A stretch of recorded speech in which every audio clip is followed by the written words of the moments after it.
Hey everyone, this is Concho from Concho Sewing and welcome back to another edition of DIY Sewing. In this video tutorial I'll be showing you how to make this 50-liter roll-up backpack. So, few things to point out. This is a 50-liter made from a polyvinyl fabric. The base is oval shaped. It's a roll-up top. It has two compression straps on each side. It has two daisy chains. It has two carry handles in front and back. It has two daisy chains on each strap. It has waist strap, chest strap and top strap for carrying additional items on your backpack. So I can attest to this backpack that it's really good for your daily adventures, 2 to 3 days. This is the one I'm using most often. It's in different color but same design. So without further ado, let's start with the project.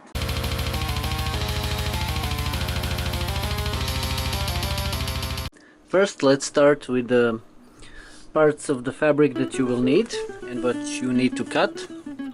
So we will need a big piece of fabric that will be 75 centimeters in height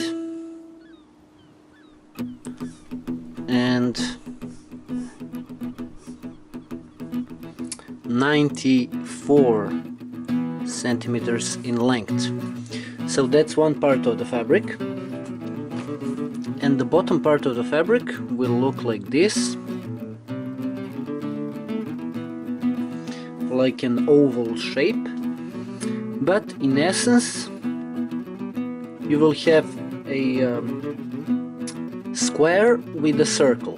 So you will basically have a square and a circle with each half on each side, and measurements are going to be in length. It will be 35 centimeters, and in width it will be 20 centimeters.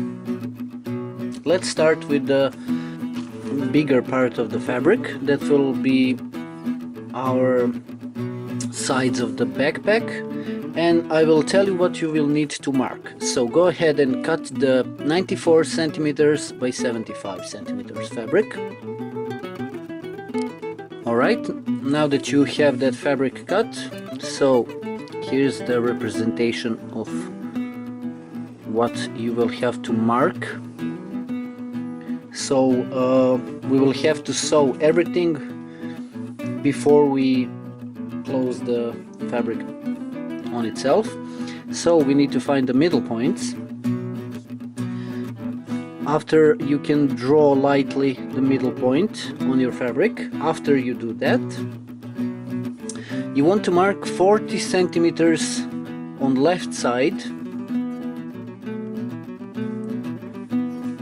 40 centimeters on left side, find the middle point there, and mark 6 centimeters on each side, left and right, from the middle point. So basically this will be our back panel, so to say. And on the front side you will mark middle point on this part of the half, so that's basically a quarter. So find the middle point here. After you do that, mark 15 centimeters from the bottom, and you will mark 30 centimeters up. Okay, so that will be our handle. Next thing you're going to do, you're going to mark 12 centimeters on left and right side of the handle, and you're going to mark those two lines. They will be 40 centimeters each. So you will add 5 centimeters up on both sides and 5 centimeters down, and you will divide those lines in 5 centimeter sections. that will become important later. After that, we are going to mark next thing. We are going to mark, this will basically be our straps for the rope or whatnot. These will be our compression straps on the sides of the backpack. So we will have one line here and one line here. So this is the middle point,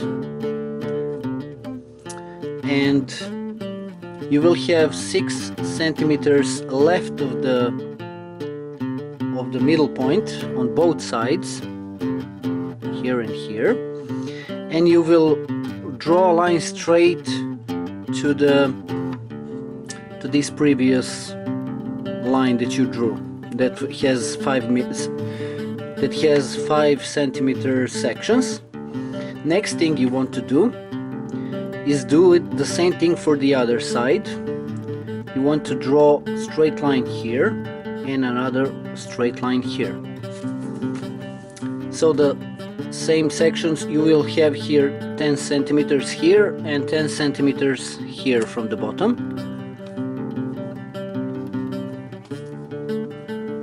You will mark this line here 6 centimeters from left to right, and on top here as well 6 centimeters. This line on top is 25 centimeters from the top to the bottom, and 25 centimeters here. So basically that's all we need to mark for our backpack. If you're wondering how it's going to look, so this backpack is going to look like this when it's open, and this will be front side, so we will have that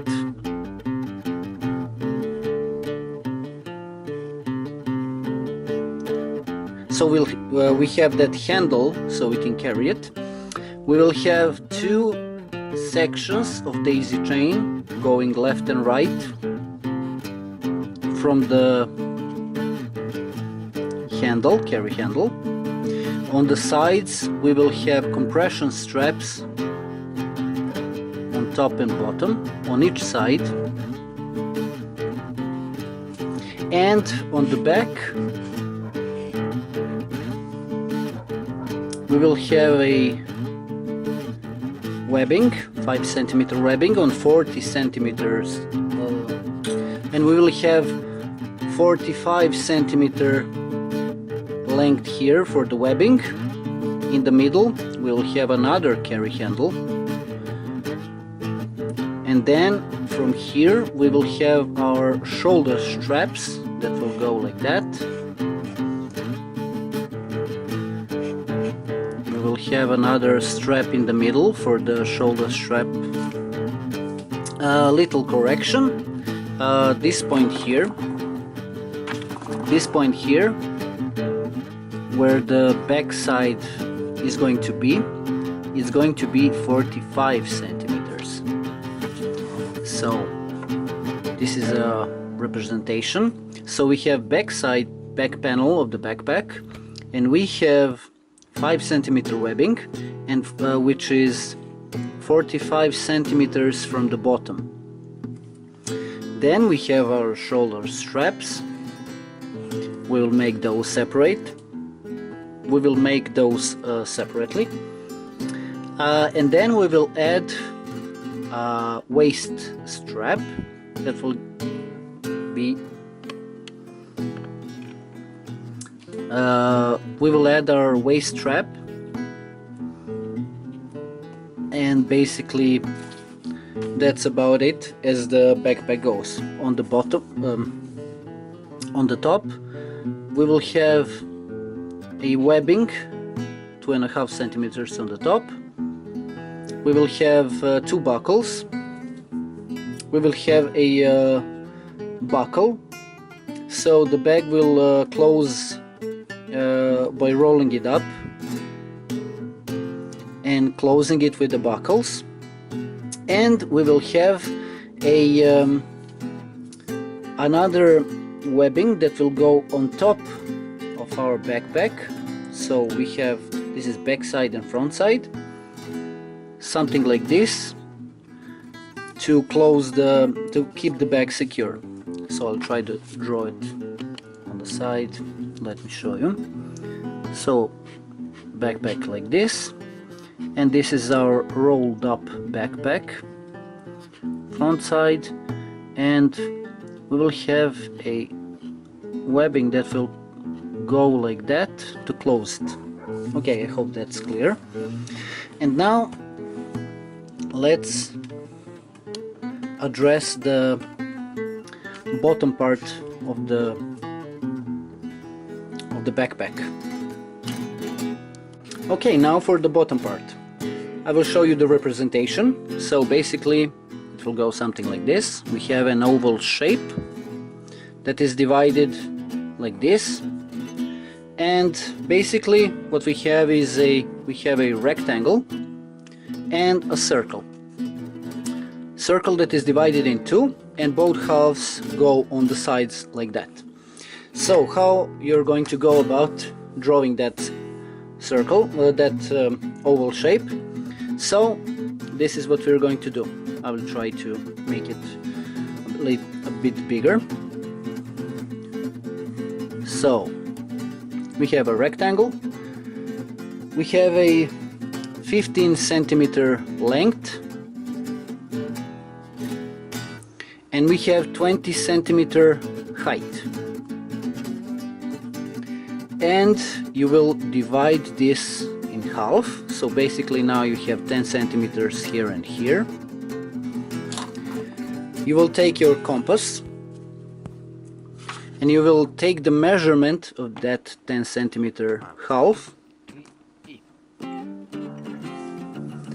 and draw a circle that will connect these two sides like that, and you will repeat that for the other side.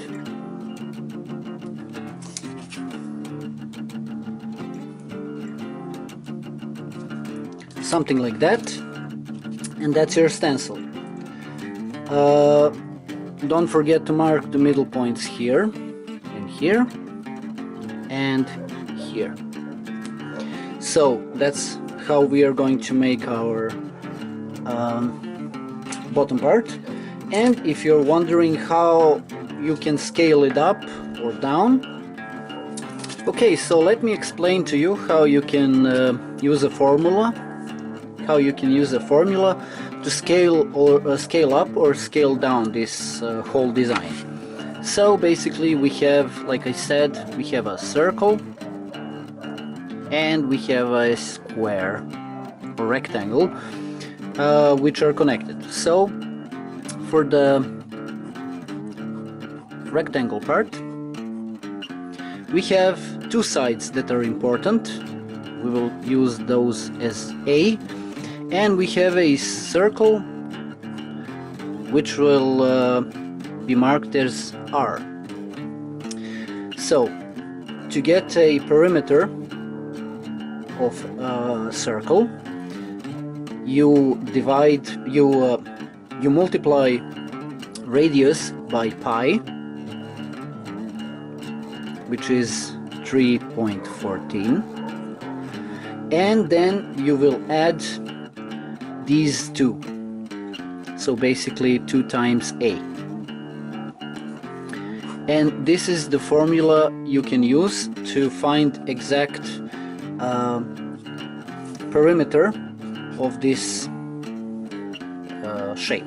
So basically it's a rectangle and a circle.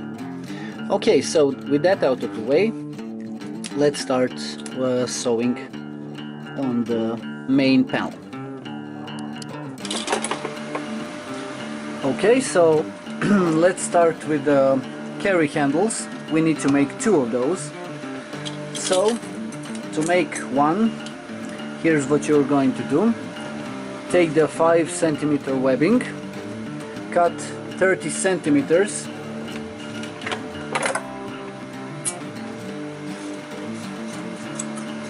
So we are going to need 2 of those.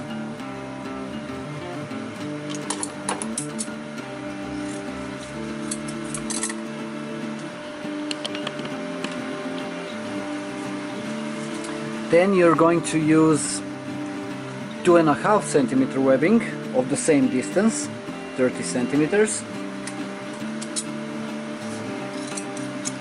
And we will also need 2 of those.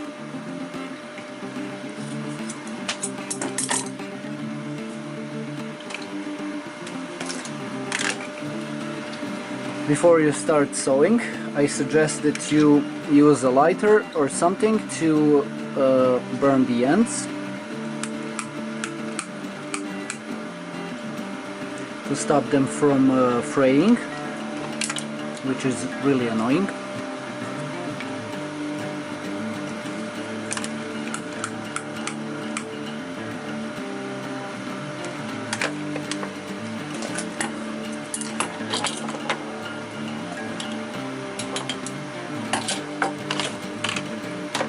Next thing you want to do is to place the 2.5 centimeter webbing over the 5 centimeter webbing, like that, and sew it 3 times, 1 in the middle and 2 times on left and right side. Try to make it try to align it as much as you can.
Alright, next step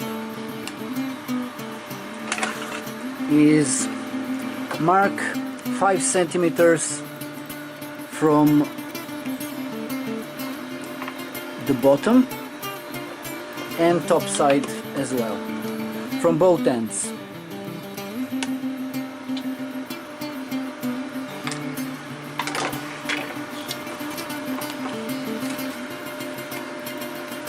Like that. The next thing you want to do is where that fold is happening, where you drew the line, you're going to fold the webbing on top like that, and you're going to sew it all the way to this part here, which is also going to be folded. Then you're going to switch to the other side, fold it like that, and repeat the process.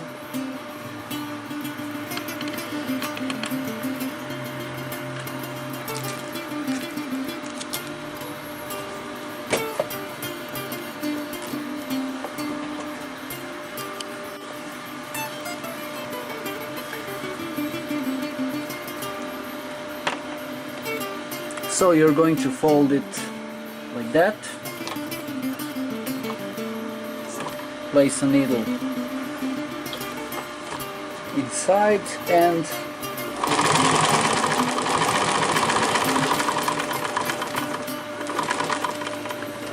when you get to the other mark on the other side, rotate the webbing, fold the other half, give it a sew it 3 times, back and forth, and continue with the other side.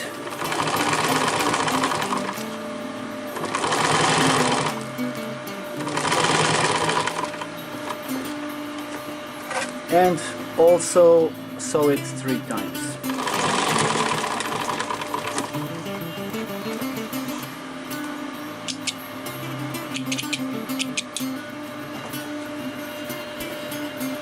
And here you go. This is our handle. Pretty durable. And now let's make the other one.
Okay, so if you cut the fabric, this is what you got if you measured everything I told you. So I don't know if you can see it, kind of light reflection is not quite good. Anyways, so we have here half of the fabric mark. This is the line that is in the middle of the both sides. Then we have the 45 centimeter mark here that will go for our shoulder straps. Then on the front side we have 30 centimeter mark line in the middle of the half of the front panel. This is our place for the handle, so this is the place for the handle of the bag. Here on both left and right side we have a line for daisy chain that's 45 centimeter long. On the top side here and here we have marked the compression straps that will go on both sides, and on the bottom here and here. Also on the left side here and on the bottom side here. So let's continue with sewing the handle. Okay, since the fabric is pretty large and in order for us to sew adequately we need to fold the fabric. So what we are going to do, we are going to roll one side like that, where we have our marks here and here. You're gonna take the clips, these clips if you have them or anything similar, and you're gonna clip here on the top and on the bottom. Then we are going to fold the top part as much as we can, like that, and we're going to put a few clips as well.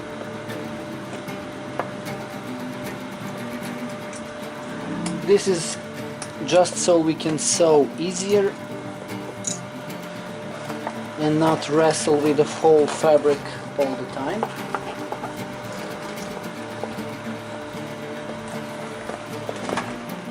and something like that is more manageable. Alright, since we are sewing the handle first, we are going to sew the 30 centimeter webbing here as a support for our handle, because if we sew the handle directly onto the fabric and when we carry the backpack under heavy load, it might rip the fabric. So we are giving it support by sewing it first onto the fabric, onto the webbing like that.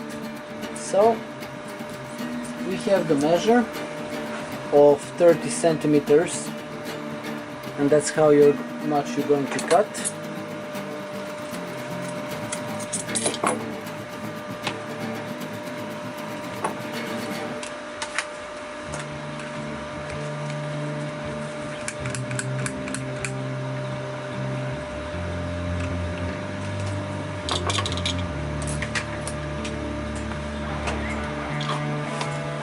Try to align it as much as you can and just sew it onto the perimeter. So we'll give it a rectangle stitch, regular stitch,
okay.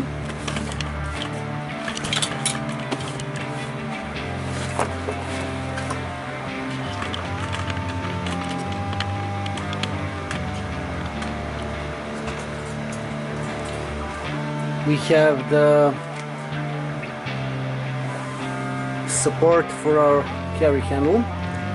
Now we are going to sew the handle over it, and here on the both ends we are going to sew a something like a trapezoid shape like that, and you can do it in X box, in box shape style.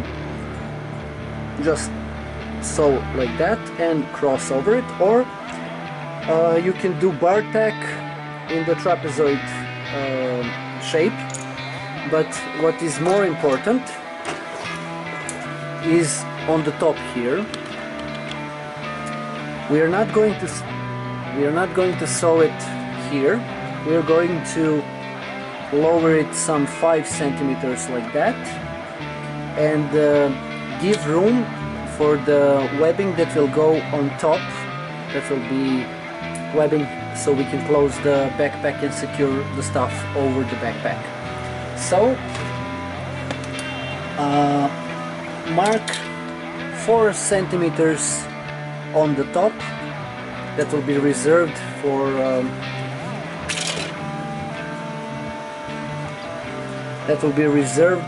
something different. And I'm going to use bar tack to secure the handle onto the support. Okay, so once again, if you don't have the machine that has a zigzag stitch, you can use regular stitch, box shape, but if you do, you can use the burr tack.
And you should get something like that, as you can see.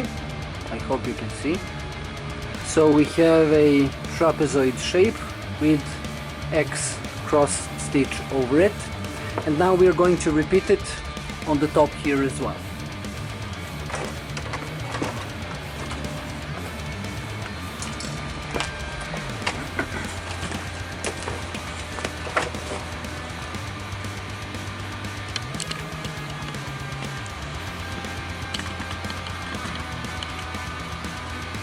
Like I said, leave some room 4 to 5 centimeters here, and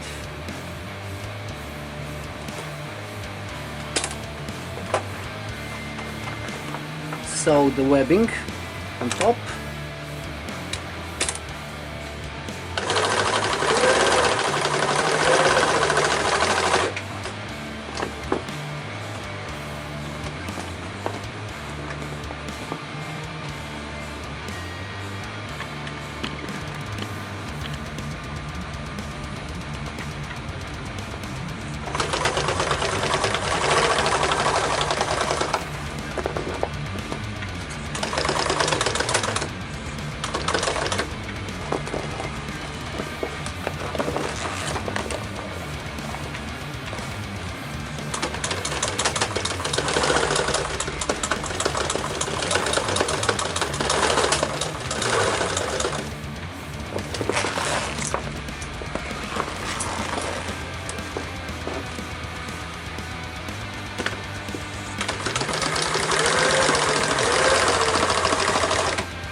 Okay, Now we have our carry handle on the front.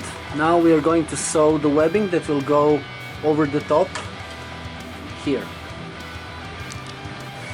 Okay, now you will going to cut two pieces of webbing of 2.5 centimeter webbing, 60 centimeter long pieces. So we will need two of those. Those will go on top of the bag, so we have effective 30 or some centimeter bag on the top from the handle. So for both sides we will need double that, so we can carry stuff on top of our backpack. So two pieces of 60 centimeters.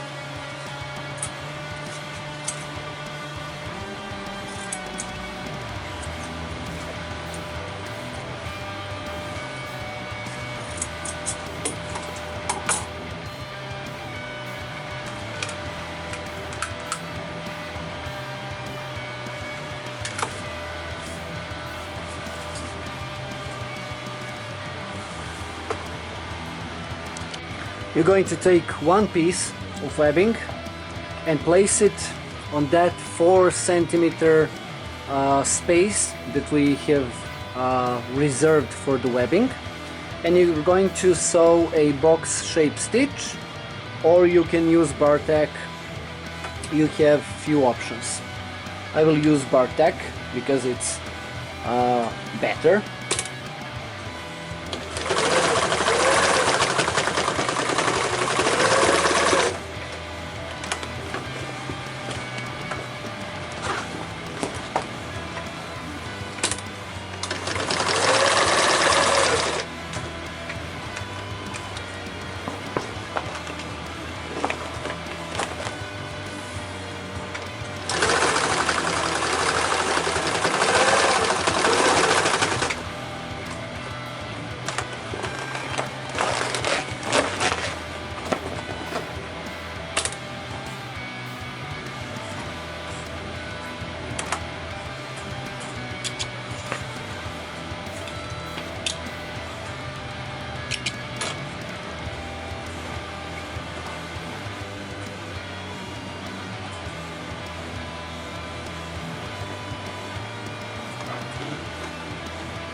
Okay, and while we are at it, I'm going to sew my logo here.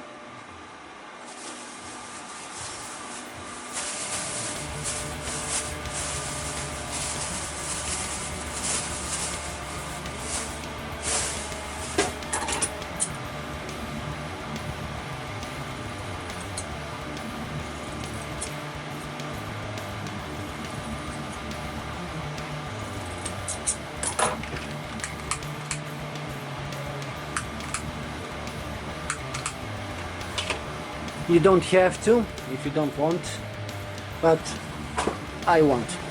So you can also sew it somewhere else on the bag. It's up to you. This is just my preference.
here we go.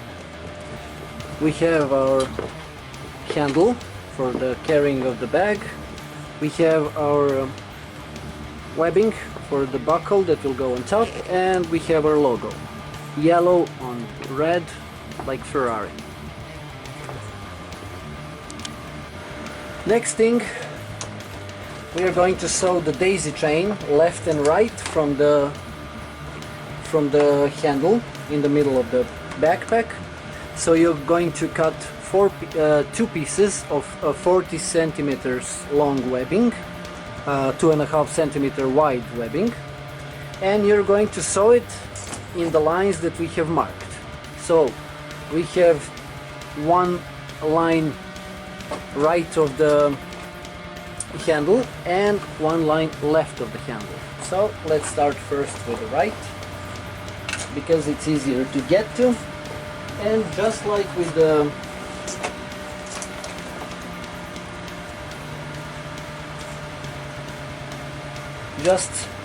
like with the handle, you want to sew it on the perimeter to secure it to be a support of the daisy chain.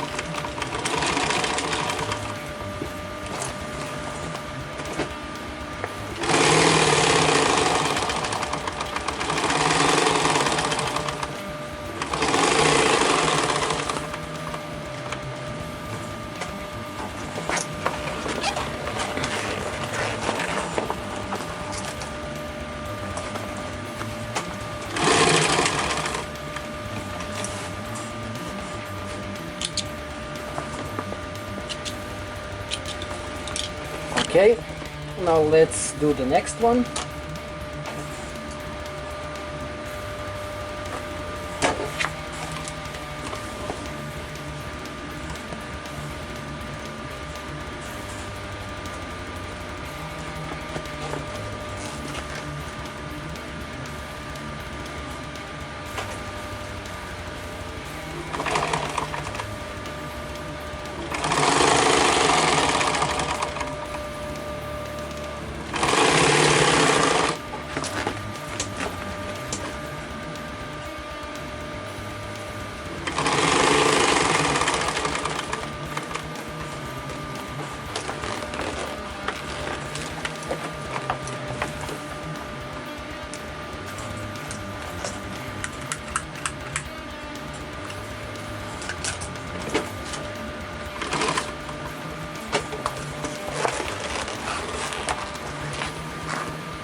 Alright, so here we go.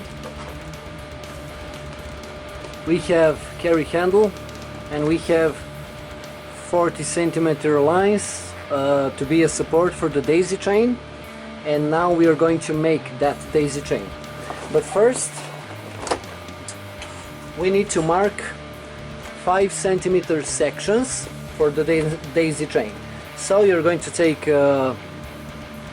chalk for drawing or soap or whatever you got, ruler, and mark 5 centimeter sections on the webbing.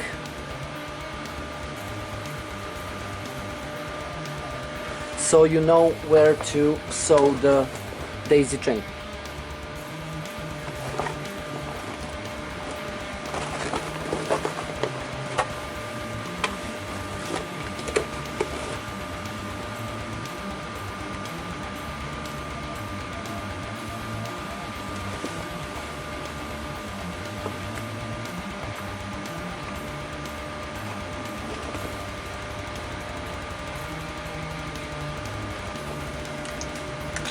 Okay, now let's sew that daisy chain.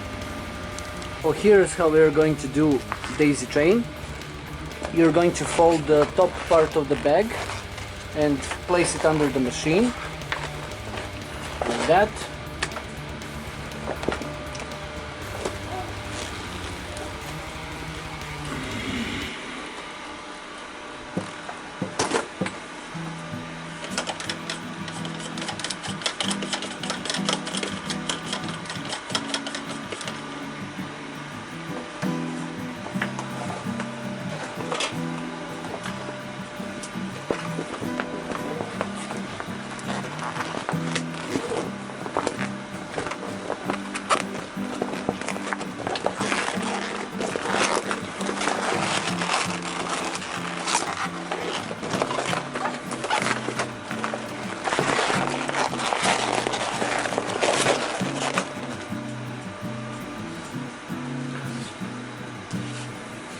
Fold everything under the machine.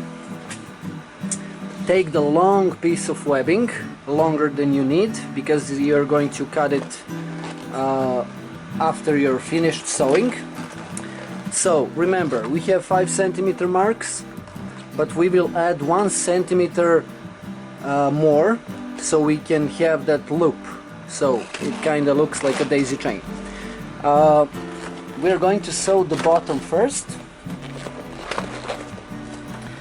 We're going to use bar tack, use zigzag stitch. We're going to sew it 3 times and then move to the next section and measure 1 centimeter longer than the mark. So I'm going to show you now how we are going to do it. So first off, bar tack.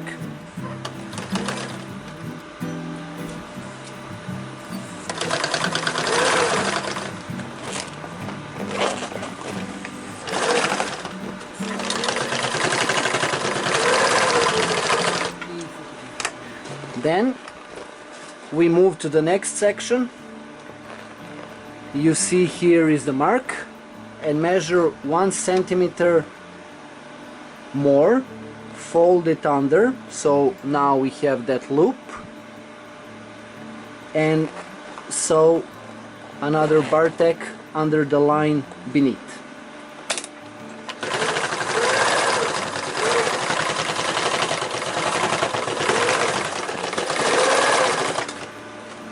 Like that, and repeat the process.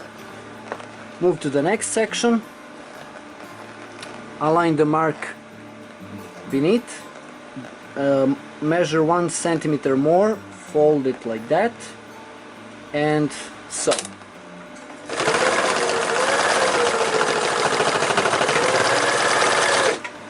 And that's the name of the game, and you're going to repeat that for the rest.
when you get to the end, measure 1 to 2.5 centimeter. Measure 1.5 centimeter long webbing, longer than you need, and cut it. Burn the ends and repeat. Alright, now we have to repeat that same process for the other part of the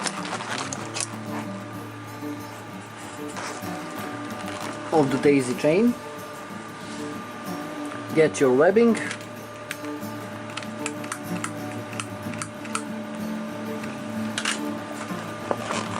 and rinse and repeat.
And here we go.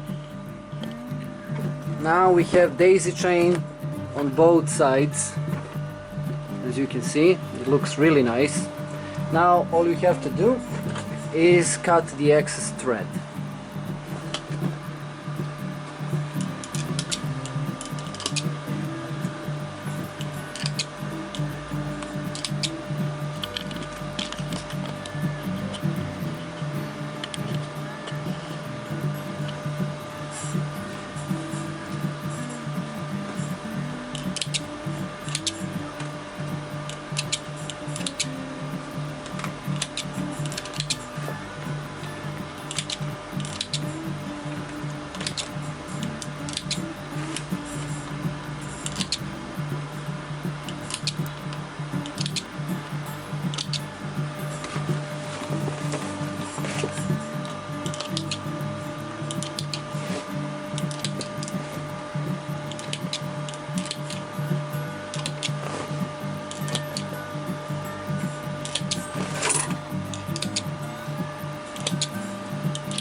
Okay, now you're going to take 2.5 centimeter webbing and cut 4 pieces that are 10 centimeter long. So you need 4 pieces of those, and you will need 4 buckles that are 2.5 centimeter wide. So you need 4 pieces. Alright, so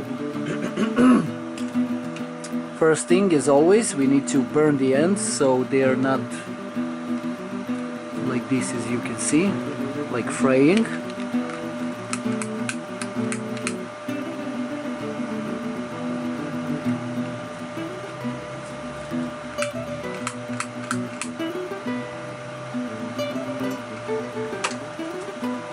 And now we are going to sew them on these locations. So on top and on the bottom of the daisy chain, and all 4 of those are going to face outwards. So buckle has 2 pieces, male and female, so female part is going to be facing this direction. Okay, now let's get all 4 sewn together.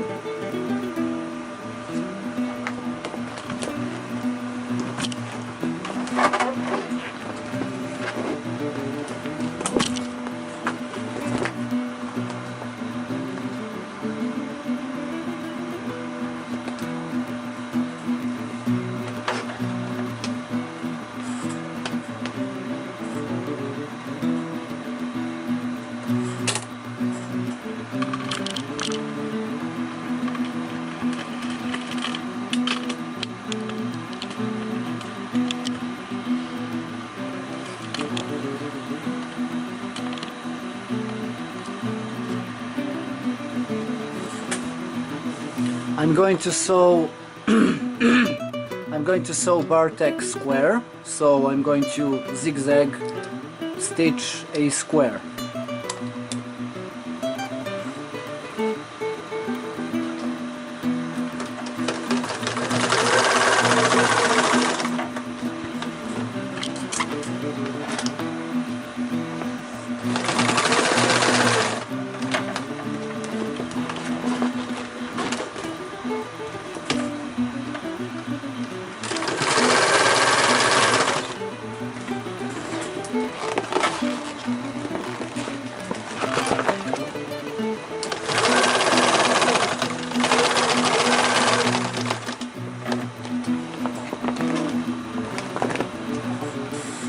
And we are going to sew 2 more times on the far side.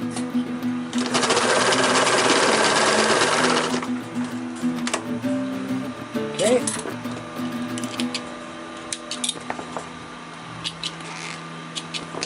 Now let's do the bottom.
Now let's repeat that for the other side as well, for the other daisy chain.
Okay, so now we have our compression straps with buckles on both left and right daisy chains. Now we need to do, next thing we need to do is to sew the other part of the compression strap, which goes on marked position here and on the bottom here, and all the way on the left side where we mark 6 centimeters on left and right, on bottom and right, bottom and top side, here and here. Okay, next thing you need is a 2.5 centimeter webbing that is 45 centimeters long. So you will need 4 pieces of those. For the compression strap, if you want to have more space, you can add more. For example, you can sew it, you can measure it to be 60 centimeters or something like that, whatever you want to do, what you're planning on carrying on the back. I am usually carrying a rope or 2 or a jacket or something, and this fits really well.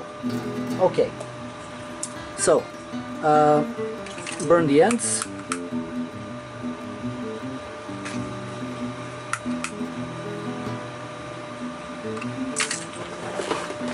And now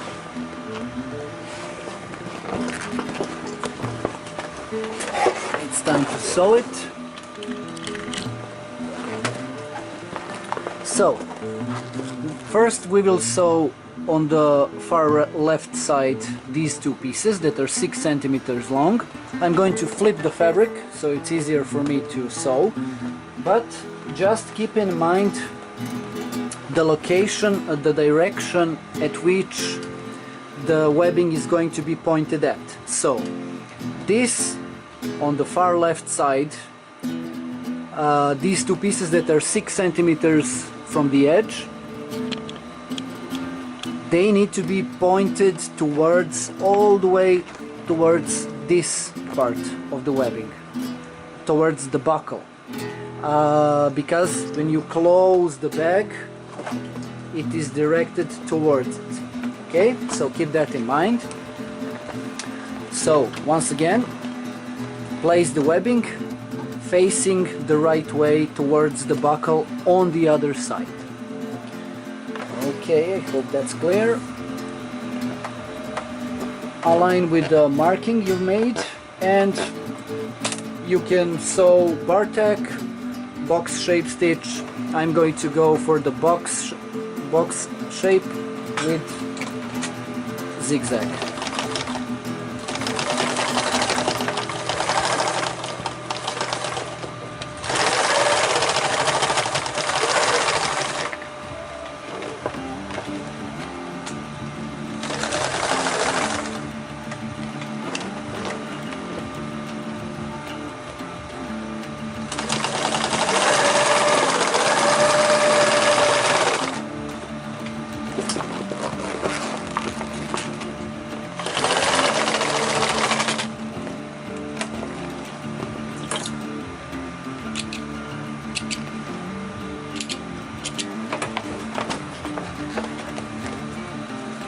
Now the top one.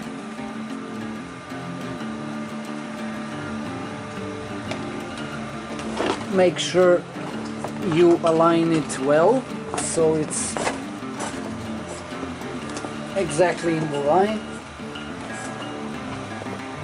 So if we have sewn the buckle, as you can see here, here is our line here, and we have sewn the webbing on top of the line, so make sure that you do it, make sure that you do that on the other side as well.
Okay, now the next thing is the webbing that goes, which is closer to the buckle on this side, so it's easier to align it, as you can see. So we have this buckle and here is our webbing here.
Okay, now let's get the bottom one.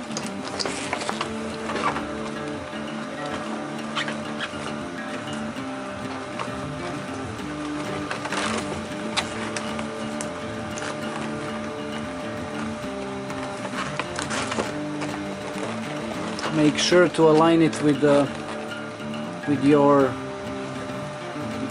buckle here on the right side.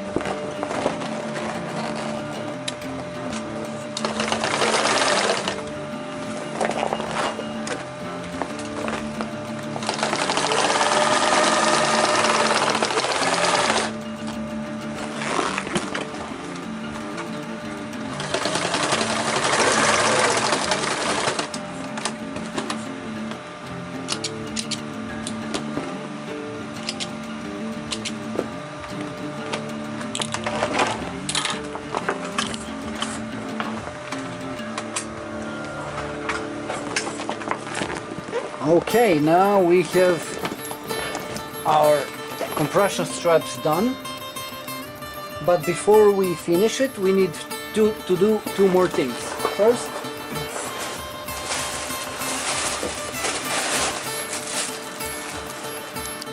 okay, so first thing we need to do for compression straps before we finish them, we need elastic tape. We need to make elastic loops that will go over the webbing like that,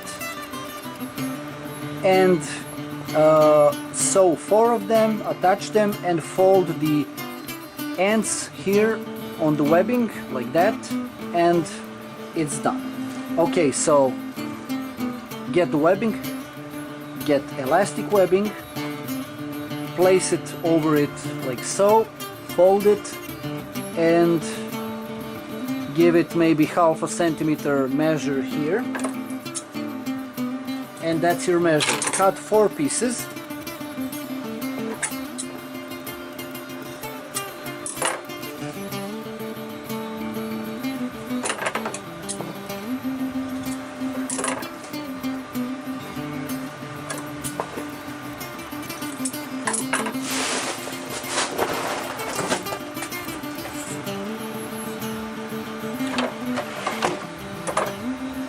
Next thing you want to do is fold it like that and sew a row of stitches back and forth a few times to keep it in place.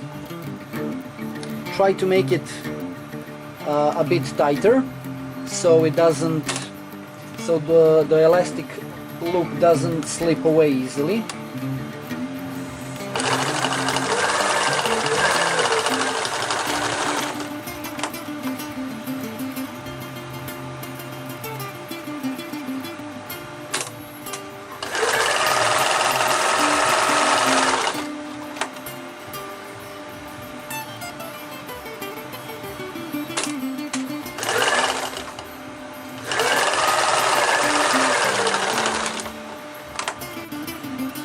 Okay, so these are the 4 pieces we got. Now we need to burn these fluffy endings.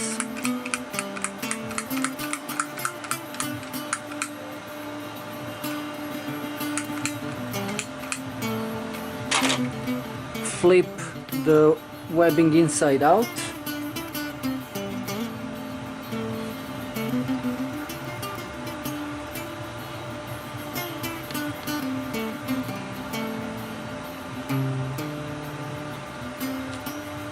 And now we got elastic loops, 4 of them, for our backpack. And here's what we are going to do. Take the elastic loop, pull it over the webbing, like that. Take the plastic buckle, male side. As you can see on the bottom, it has some teeth. From the bottom over the top, like that. And on the end, as you can see how the buckle goes, we want to fold the inside towards the inside of the buckle 2 times, like that, and sew it a few times. This will serve as a stopper, so the strap doesn't slip from the buckle and we lose the buckle. We don't want that, so to prevent that, we are doing this.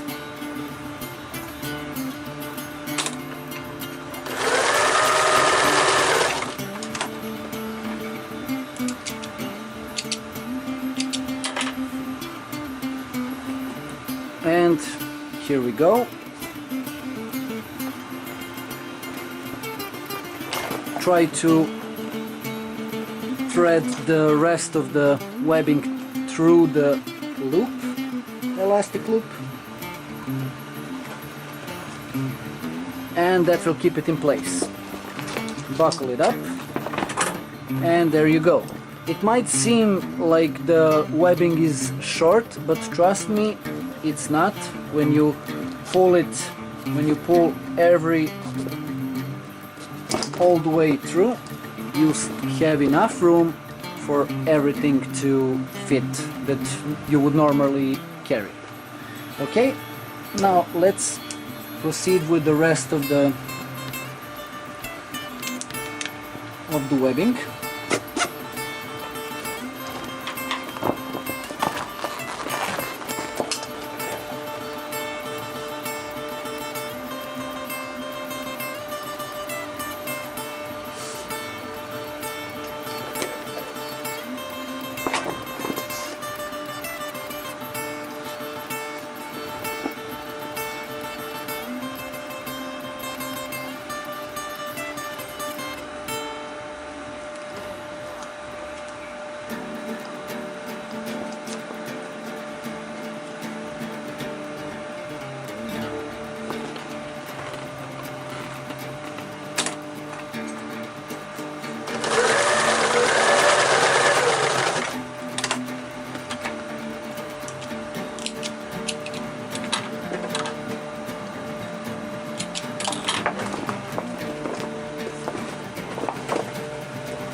Now for the other side that the buckle is facing towards this side, you're going to take the buckle out and leave it out of the female part, because we will be able to close the strap only when we have sewn the backpack together.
Okay, this is what we got so far. We have compression straps on both sides, left and right. We have two daisy chains. We have another compression strap that is half made, and a carry handle in the middle.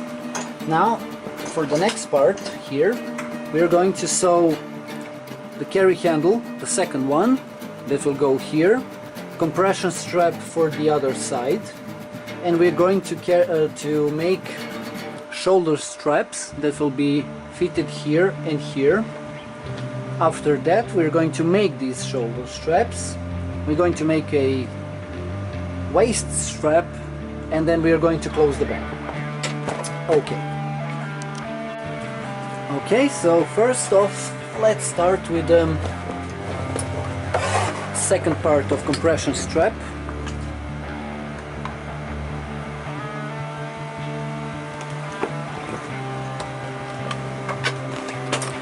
As we have drew the lines here on the 45 centimeter mark, we have middle point, and that's where our compression strap goes.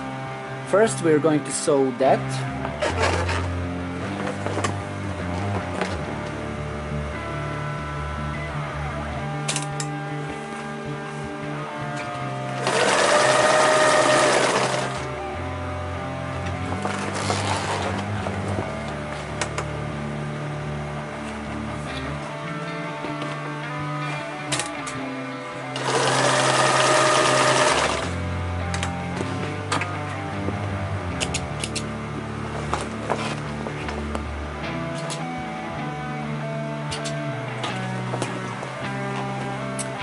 And next we are going to sew the other part, the other carry handle we have.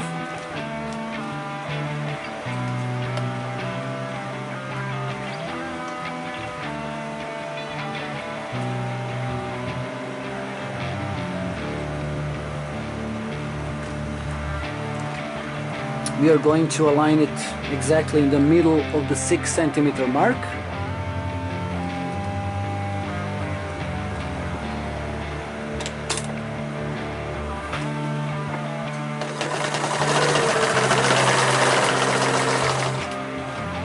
once will be enough for now, because we are going to sew over it piece of webbing that will hold it in place better.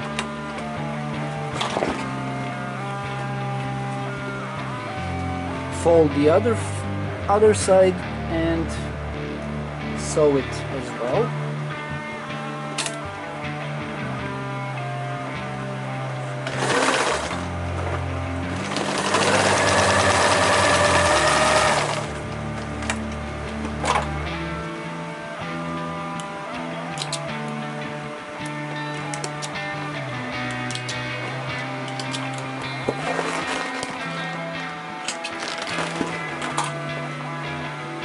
Okay,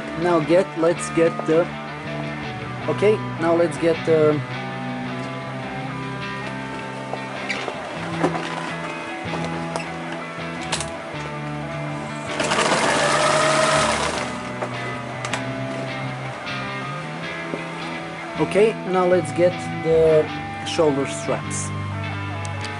Alright, next thing, shoulder straps. We need 5 centimeter webbing, length 10 centimeters. We need 2 pieces. Don't remember to burn the ends.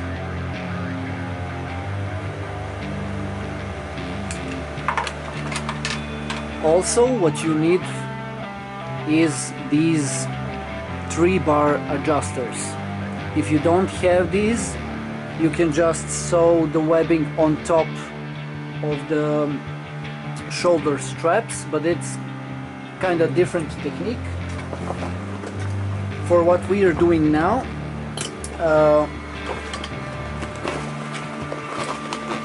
if you don't have this, you can skip this part until I show you how to make a shoulder strap, which you can sew later.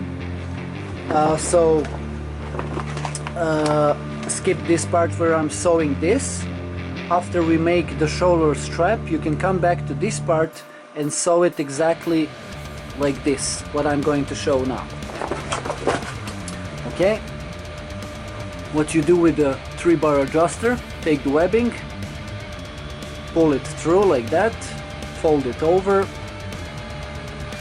and we're going to sew it like that.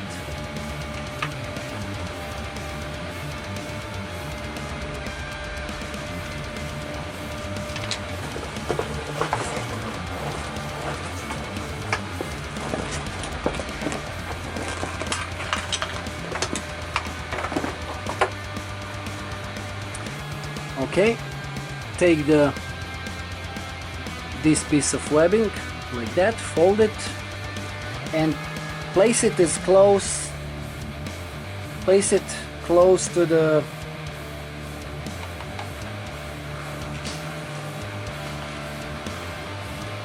place it halfway over the webbing of the handle.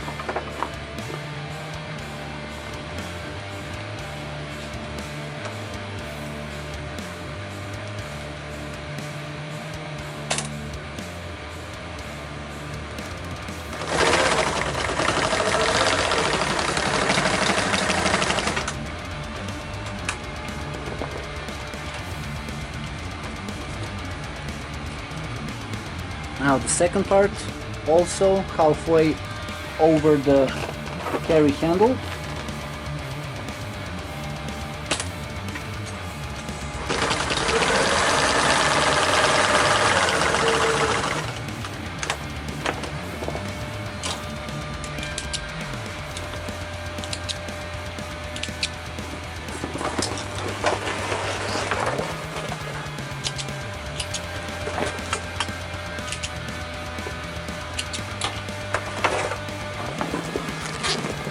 So you should get something like this.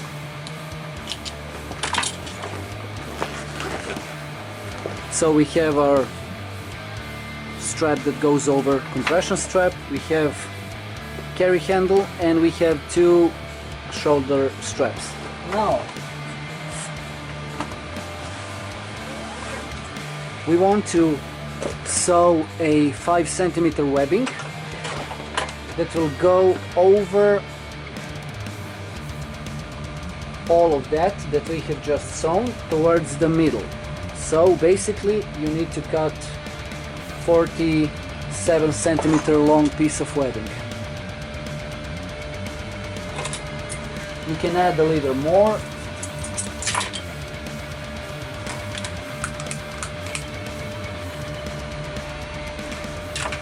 And we are going to sew it on the walking foot machine.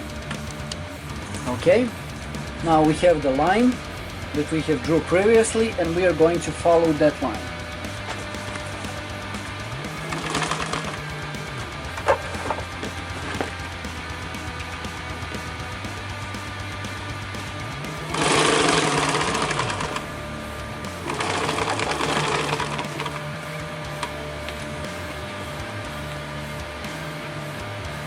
This is one time when you really need a heavy duty machine, and you can really appreciate the ability it gives you.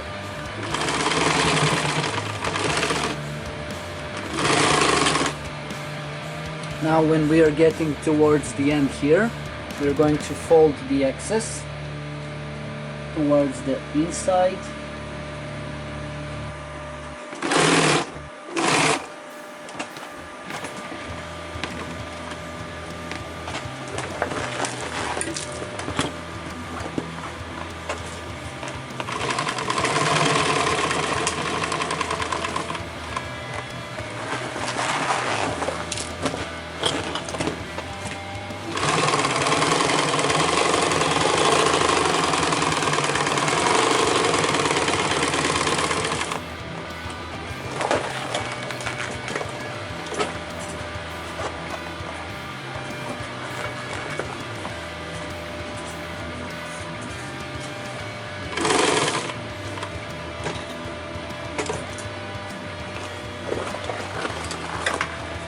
We are going to do another pass, and we are going to sew over the important parts 3 times.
Okay, here's what we have.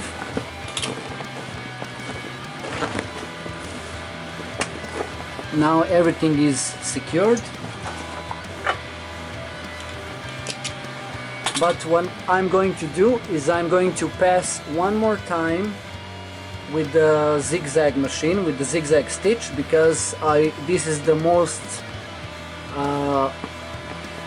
this is the part where the most stress of the weight is going to be, so I just want to secure that as well.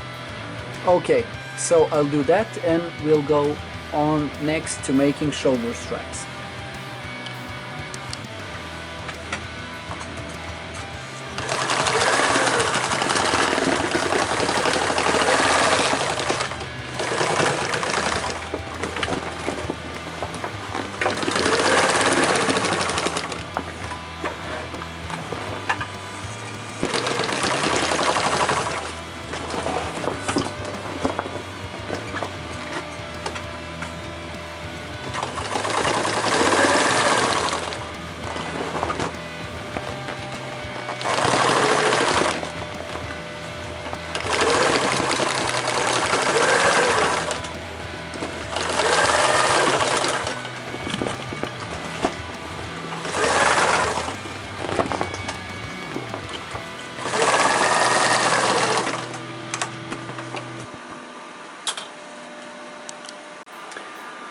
Okay, you're going to take 5 cm webbing, and you're going to cut 2 pieces of 70 centimeters.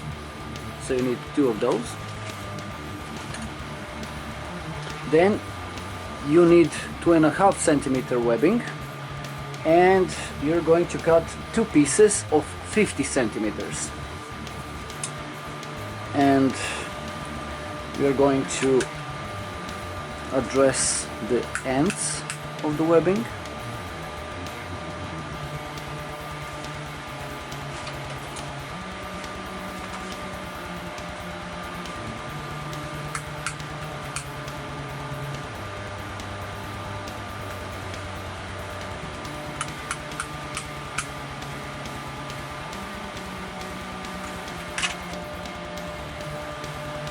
You're going to take the back panel, and from the bottom in the middle you're going to mark 17 centimeters in the middle, 17 centimeters from the bottom, and 2 centimeters from the top here.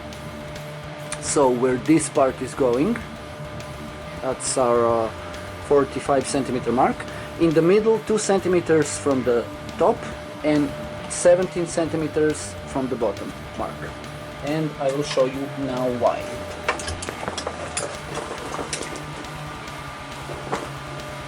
You're going to take this 5 centimeter webbing, and here on the bottom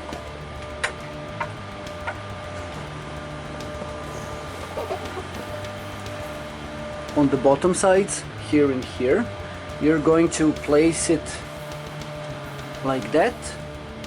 So when you place both pieces of webbing, they're going to intersect at exact point here at 17 centimeters.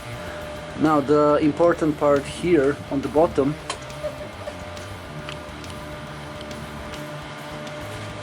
here, so as you can see, this is our edge. You don't want this webbing to go like that, but the end side of the webbing, you want it like that, exactly in the middle.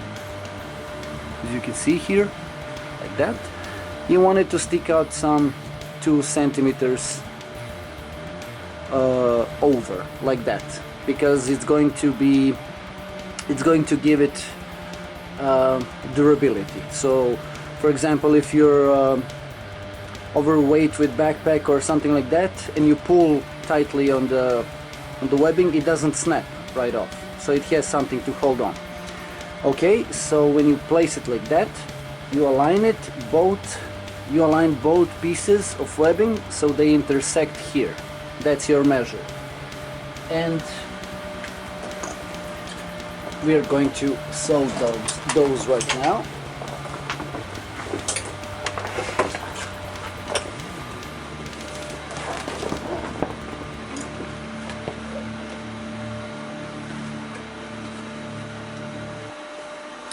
So you're going to use bar tack to sew these. If you don't have bar tack, you can use multiple rows of stitching to secure it tight.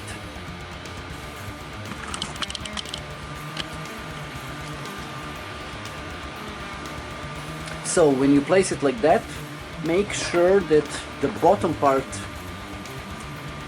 of the webbing aligns with the mark, with the 17 centimeter mark.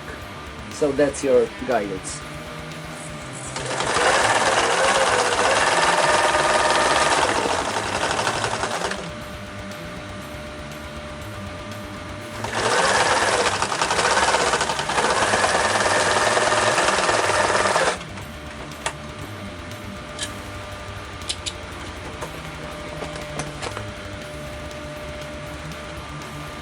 And now for the other part. So again, aligning to the inside of the bottom part, let the webbing stick out 2 centimeters or so, and align the bottom part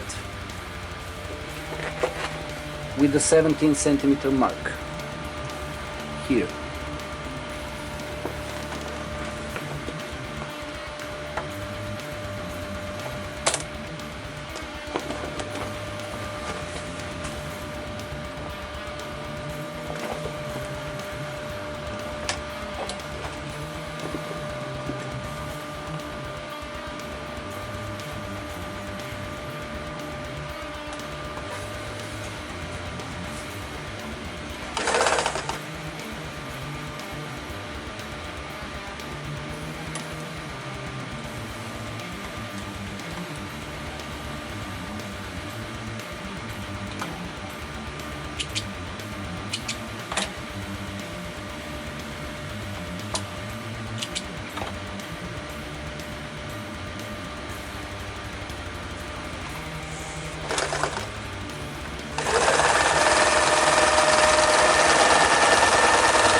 And here we go, one piece here and another piece goes like that, and they both align here at the 17 centimeter mark.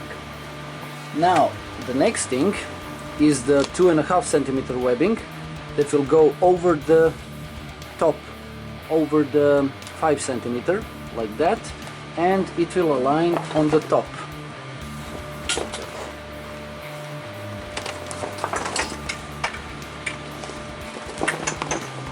It will align on the top here. So that's your guidance.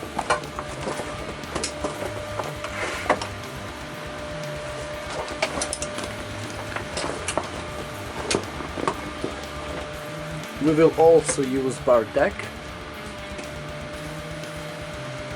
And for this, try to go in the middle of the 5 centimeter webbing. Also let few centimeters over from the line. And now let's try to align to the 17 cent to the 2.5. Let's align the webbing to the 2 centimeter mark from the top.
Okay, now let me show you how it looks.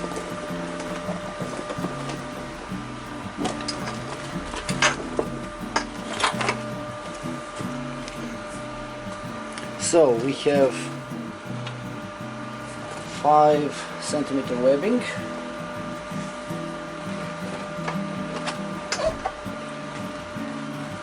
going like that, intersecting at the 17 centimeter mark, and we have 2.5 centimeter webbing intersecting at the 2 centimeter mark from the top.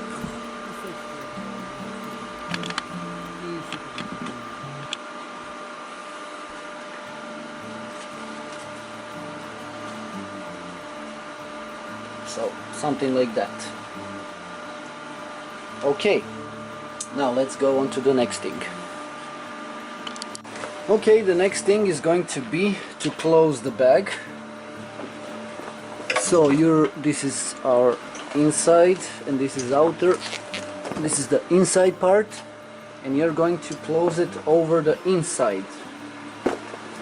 So this is our inside part of the fabric, inside part of the bag, and you're going to close it over the outside part of the bag. So something like that. As you can see, everything is, the bag is turned inside out, and you're going to align these stitches, these lines here, and you're going to sew 2 times over the whole line, and then we're going to go from there.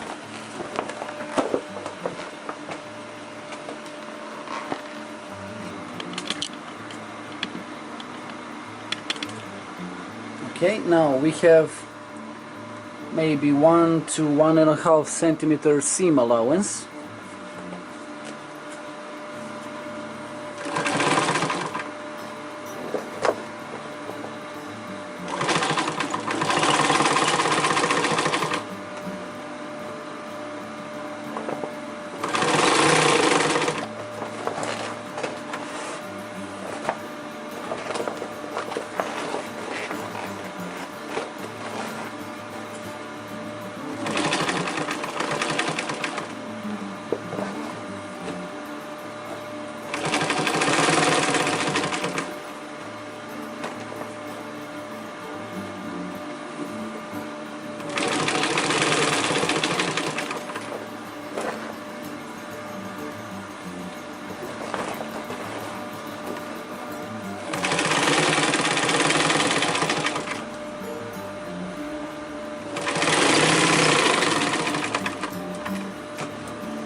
Let's do one more stitch for the strength of the bag.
Okay, now we have our stitch, main stitch,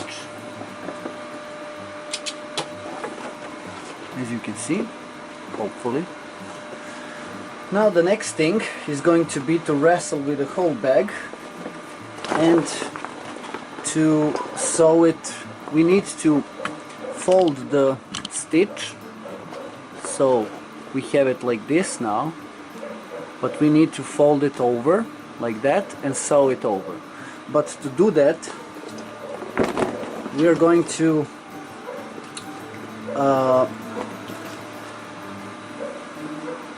roll the bag,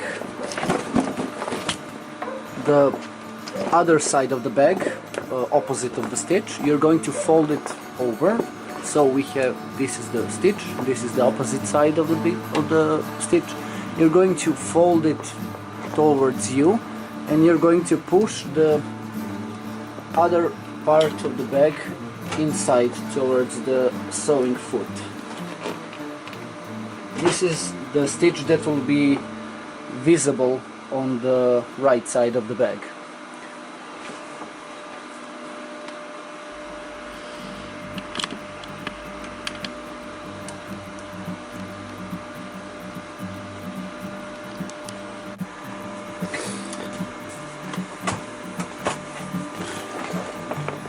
Important thing while you sew is to be mindful of everything inside the bag, so you don't sew it over. So the best way I found is to stretch the bag as much as you can and remove everything from the path of the walking foot or sewing foot. And as you go, I suggest that you use the smaller stitch, tighter stitch, and start a few centimeters, then adjust, and so on.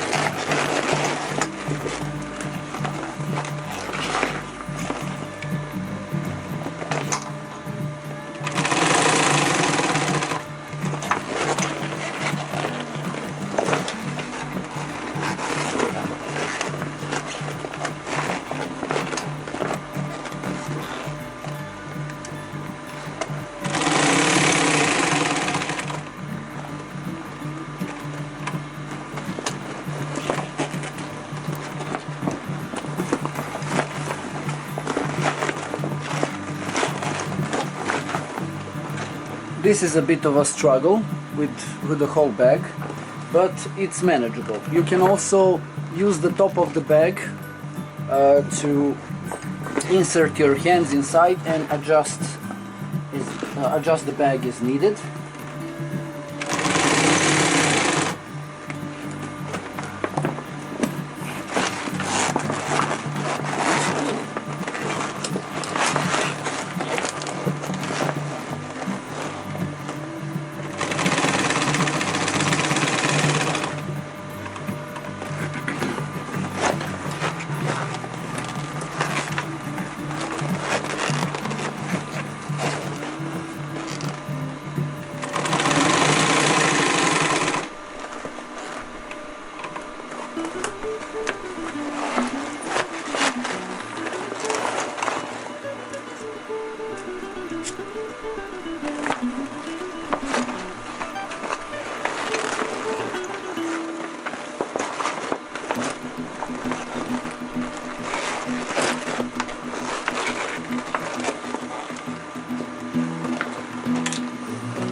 Okay, we got that. Let me show you how it looks.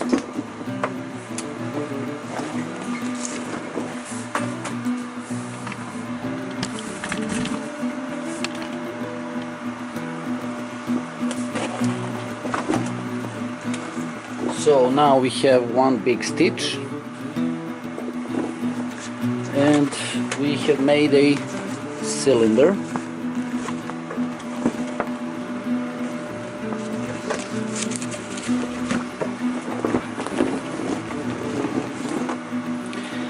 Next thing on the list is to sew the bottom.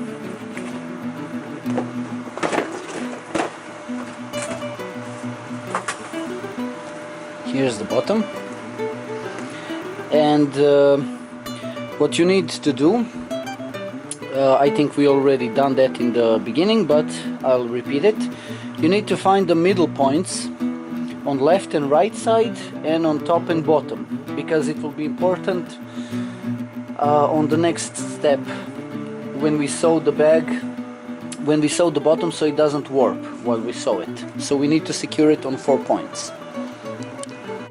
Okay, middle points will be, since if you remember, this is a 50 centimeter mark, 7.5 centimeter is middle point on both sides, and we have top and bottom. You can connect these two if you want. 10 centimeters is the middle point, and if you are not sure how to mark these two on left and right side, you can mark 3 lines, one in the middle, one here and one here, then find the middle points of all 3, like this.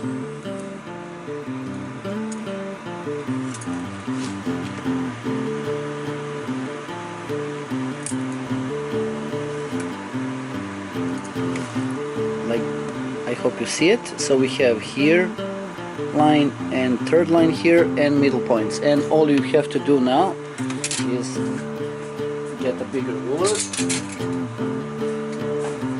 and connect all 3 .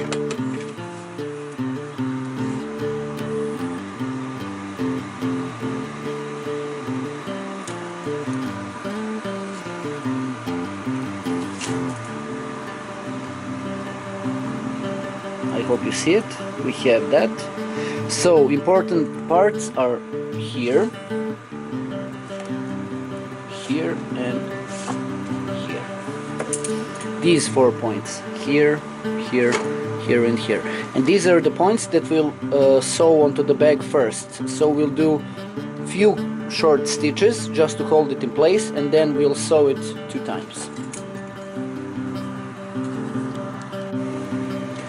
Okay, revert back to the normal sewing stitch. Find the bottom part of the bag, don't forget that, don't make that mistake, to sew the bottom on top. So make sure you know which side is bottom.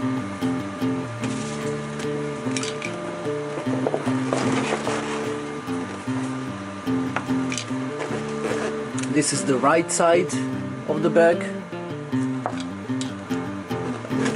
Place it inside so you know where the right sides needs to match. So now on the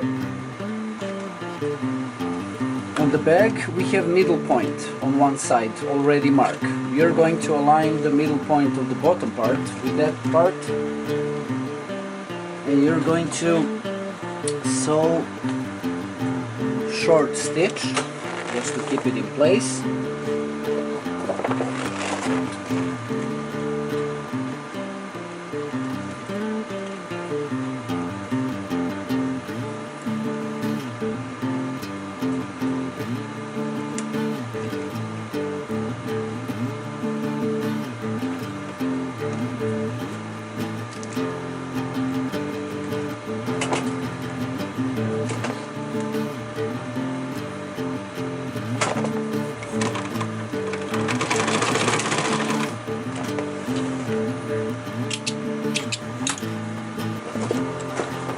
Now you're going to do the side.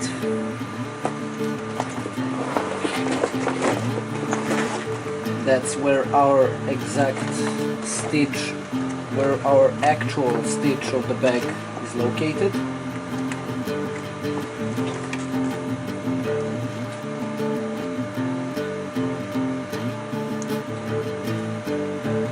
Here, as you can see, this is our stitch here,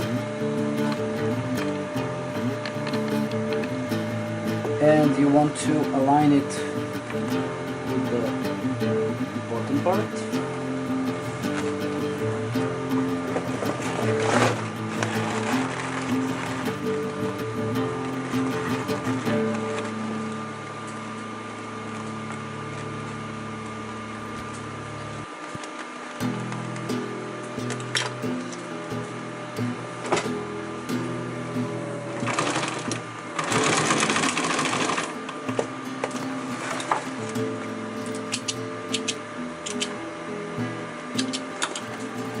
Now rotate the bag 180 degrees and do it for the opposite side.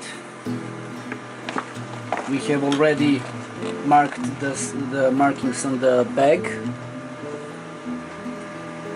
Now align with the bottom part and also give it a short stitch.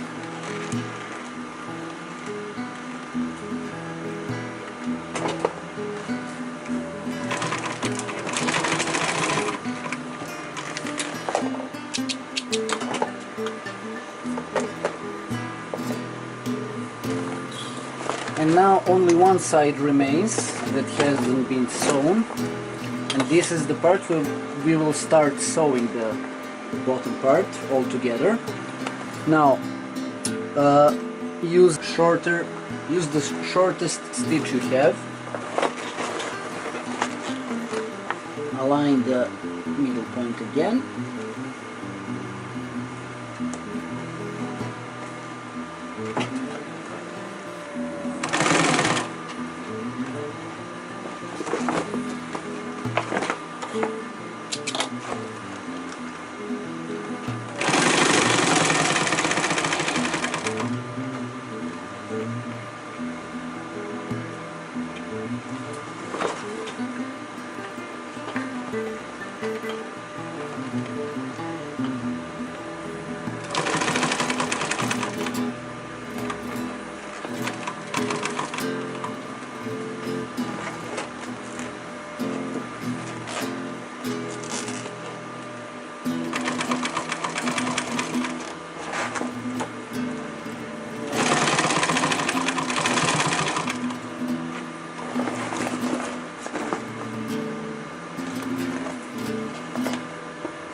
Now sew it one more time for the durability.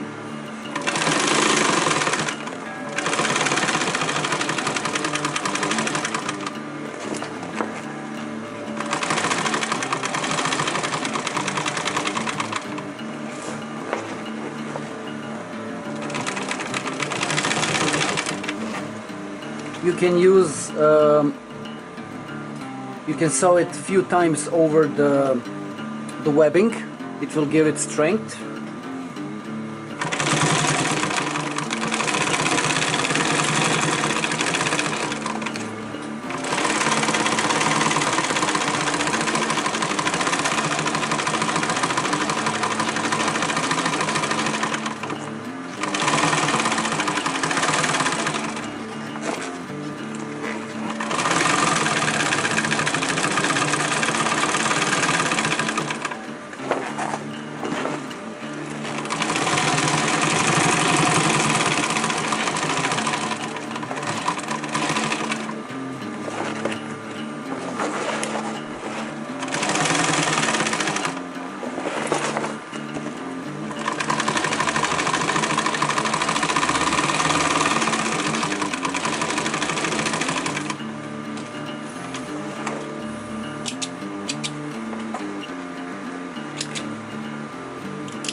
Okay, now that's our bottom part done. As you can see,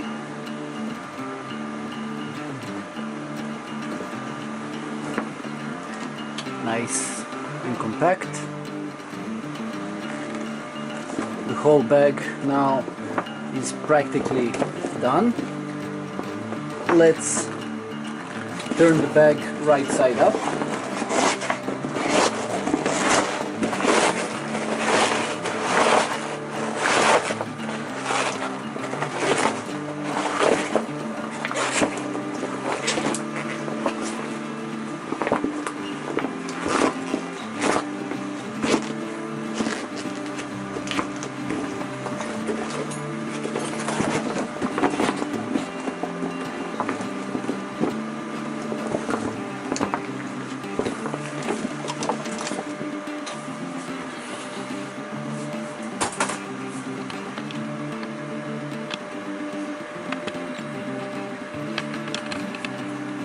As you can see,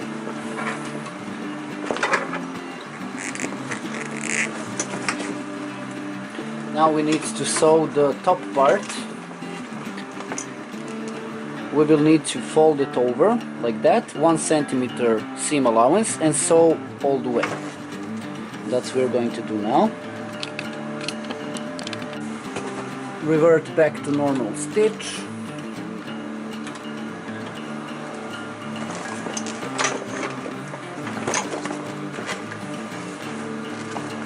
Fold 1 centimeter.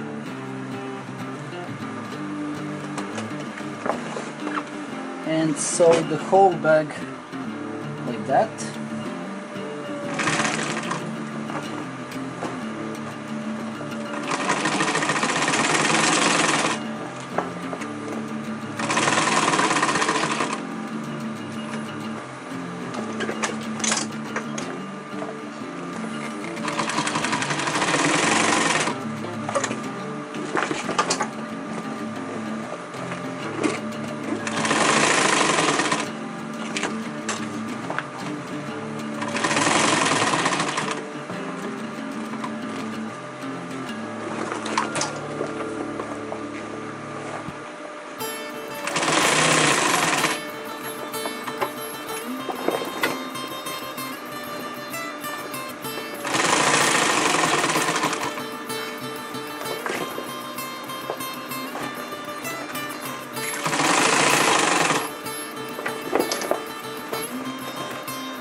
Okay, now that's done. Next thing, we need to sew the webbing all around and sew the 2 buckles that will go on sides. So we'll proceed to do that. Okay, now for the top, this is what you're going to do. You're going to get 2 of these clamps, or any other clamp you find. and place it 5 centimeters or so from the side.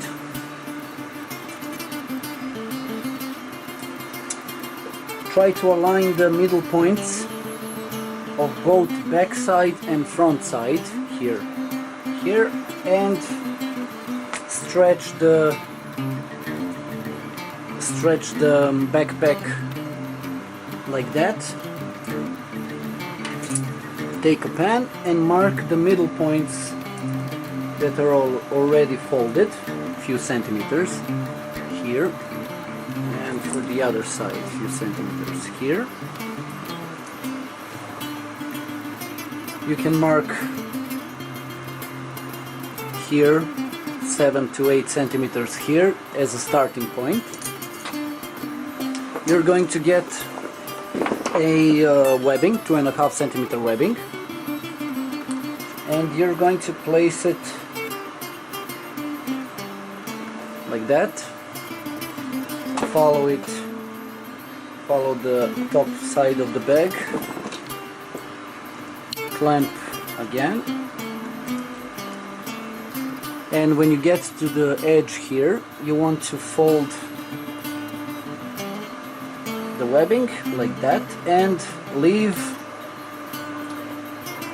4 centimeters, 3 to 4 centimeters, 3 centimeters sticking out, because this is the place where our buckle is going to be. Then you're going to grab it with the clamp again, go all the way around, clamp again, also leave 3 centimeters from the other side as well, here, and this is our starting point here, and that's where you're going to cut the webbing, but clamp it before that.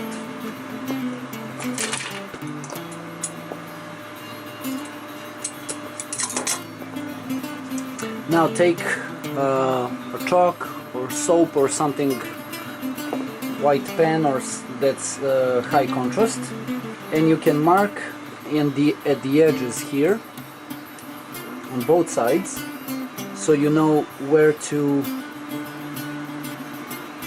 sew it, and also mark the middle point here. Repeat for the other side as well.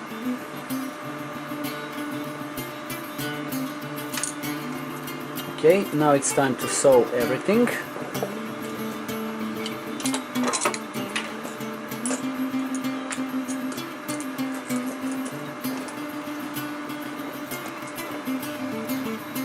We'll start from here, but first don't forget to burn the ends.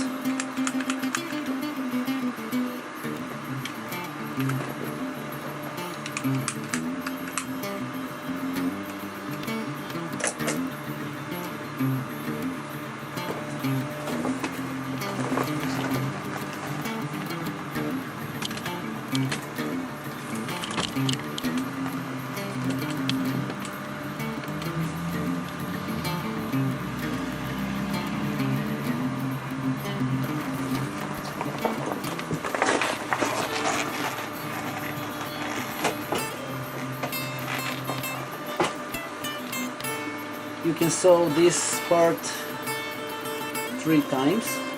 Start from the top,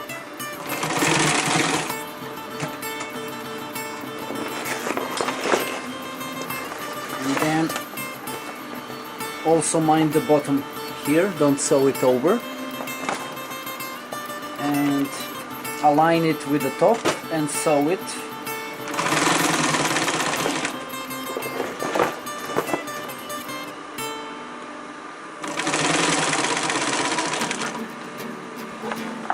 We're going to sew until we get to the middle point that we have marked.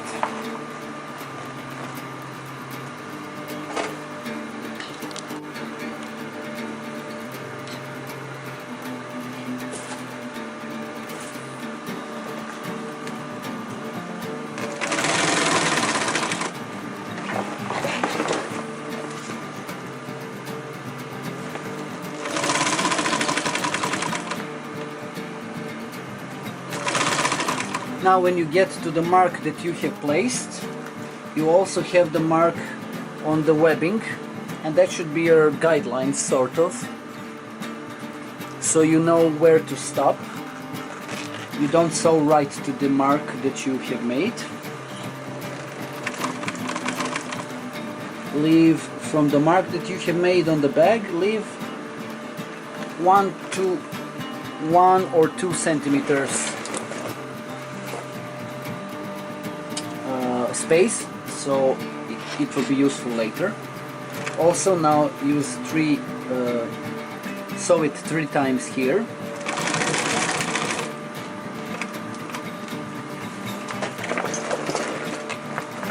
Now go back from the top towards the start.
Now that we are at the first edge, now you're going to take a buckle. This is a 2.5 centimeter buckle, YKK.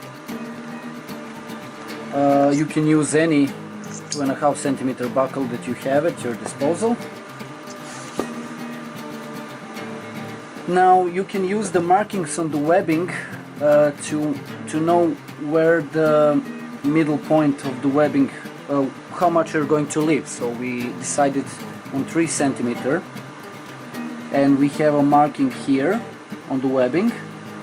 Remember, leave room 1 or 2 centimeter from the marking on the bag and align that with the webbing marking. I hope that you understood that. And sew it also 3 times.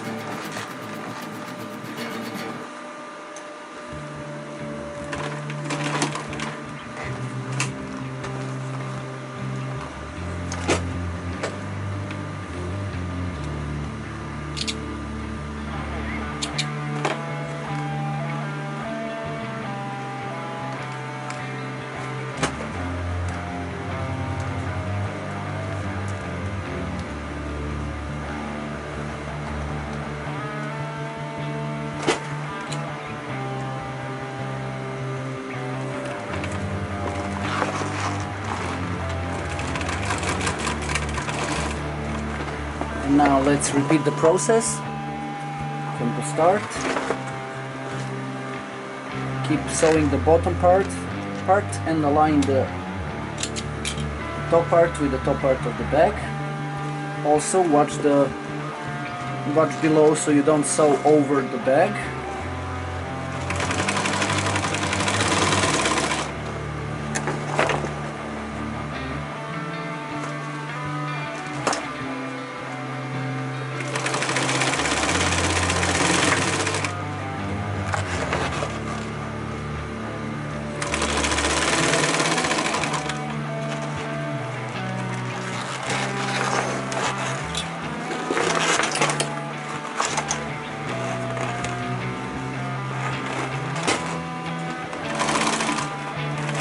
Once again, when you get to the marking on the bag,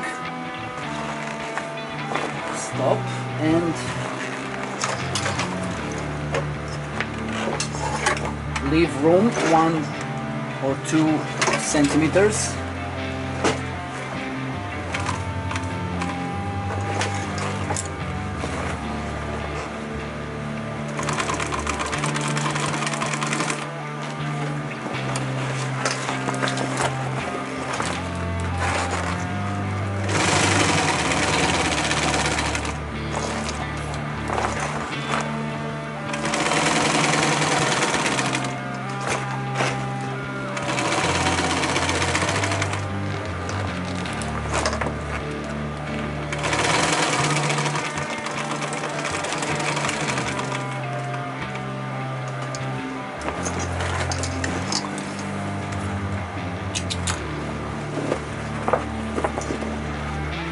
Okay, now unclip the male part from the other part. Place it. I use, there are two holes here on the buckle. I use the first one as a redundancy.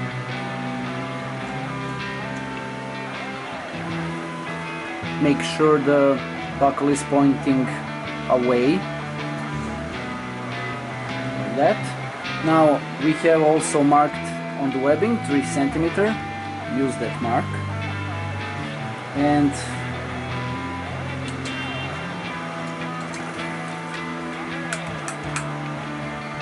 turn the ends. Leave room 1 or 2 centimeters from the middle here.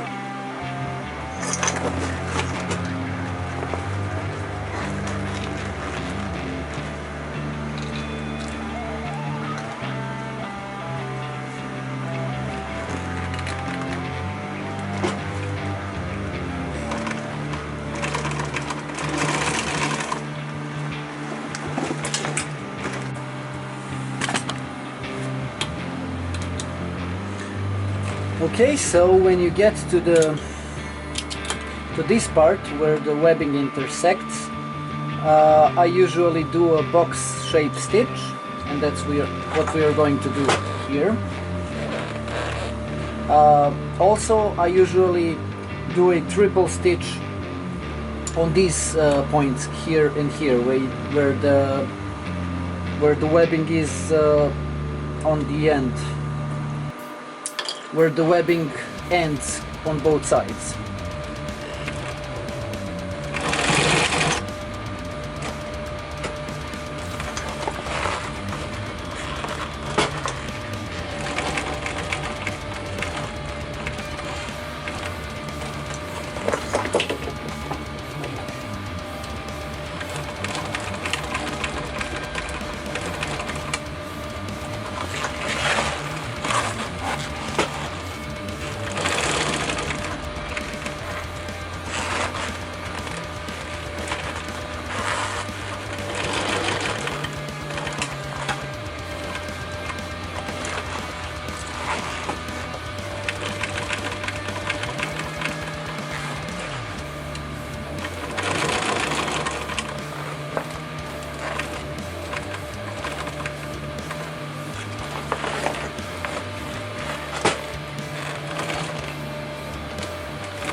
Okay.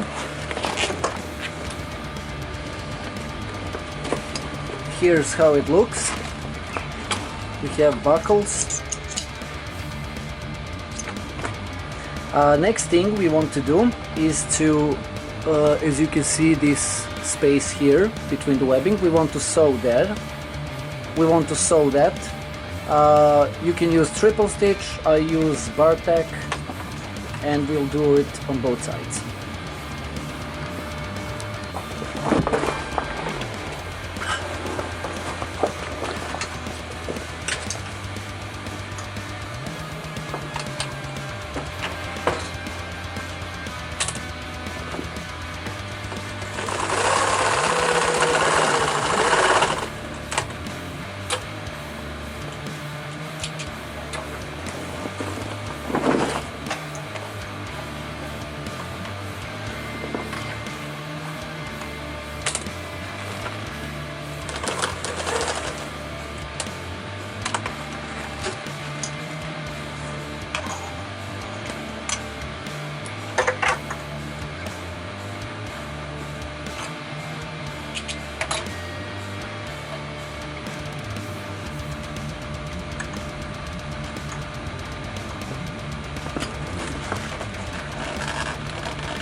Okay, now that's done.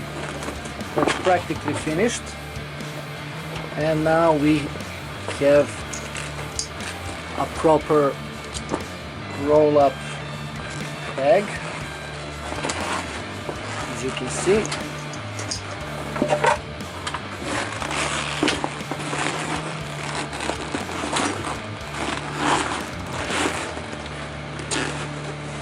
Okay, now a few minor details.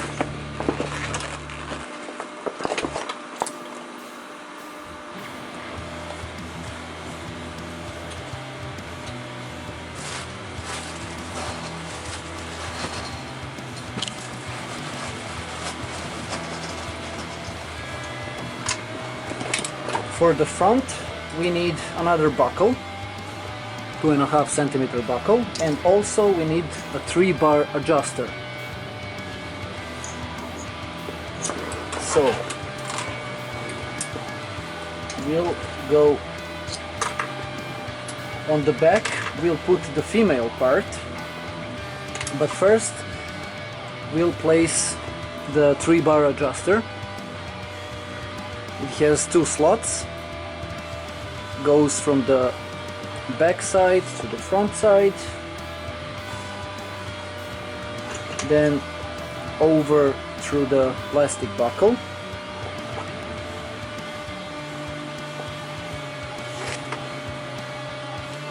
through the plastic buckle like that, towards the back side. So from underneath the plastic buckle towards the back side, then again into the slots of the 3-bar adjuster, like that.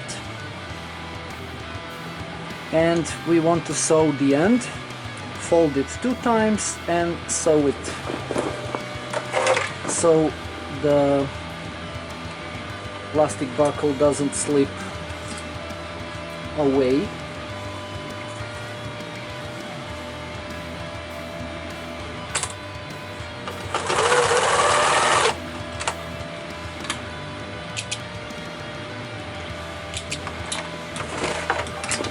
Okay, now for the front, we can add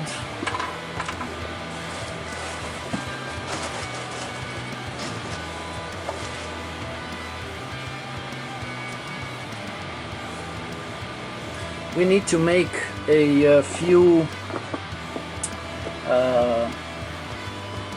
elastic loops that will go on our straps. So we already have elastic loops for the sides. We need a few more for this part. We'll add 1 again. So I already showed you how to make one. So elastic loop in,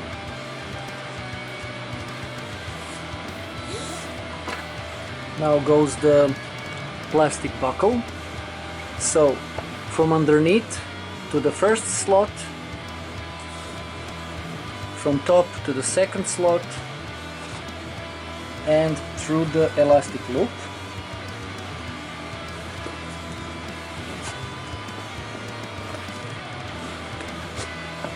And on the end we want to fold it 2 times and sew it.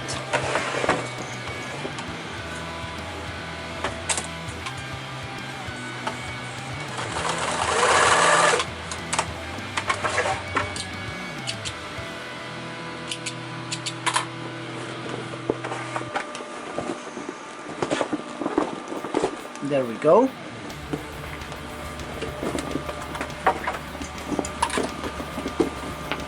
Now we can close the roll down our top, close it, and now we have compression strap over the top.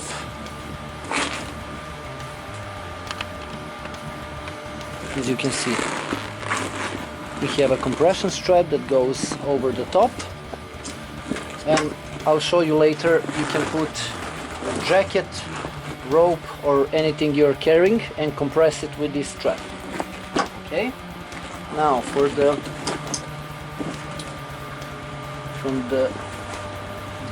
this back panel we need 5 cm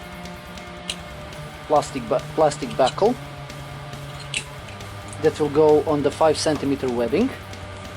But first we need 5 cm 3-bar adjuster. Like before, it goes first before the buckle from the bottom on the first slot, then through the buckle. It doesn't matter which side you decide to have it, that's of your choosing. If you want to male part go on your right hand or female on the left, that's up to you. I'll place the right side, the male part on the right side. So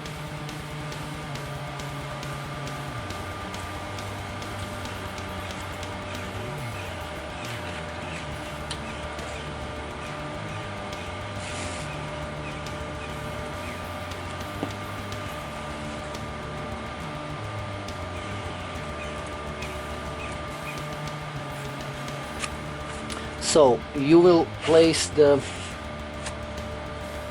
take your plastic buckle, take your plastic 3-bar adjuster, and from underneath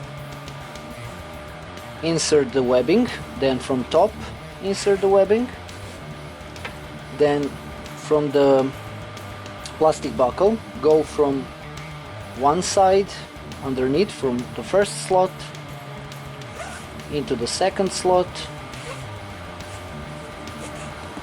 and then into the both slots of the 3-bar adjuster.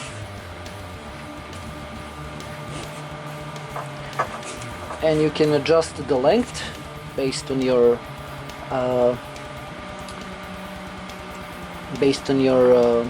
waist size, if you're carrying a jacket or anything. Now let's do the other side as well. So 3-bar adjuster first from the bottom on the first slot into the second slot, then we have our female part of the plastic buckle,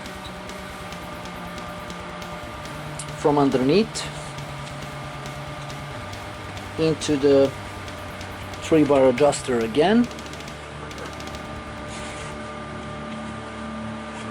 and now we want to fold the ends of the webbing like we did before 2 times and sew it. So remember to do it on both straps.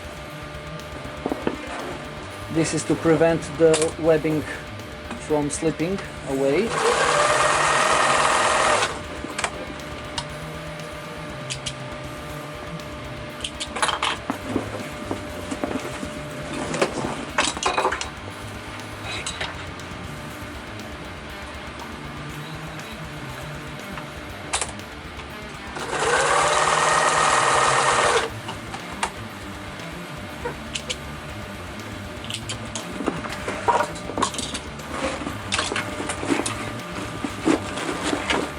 And there you go. We have our plastic. We have our waist strap.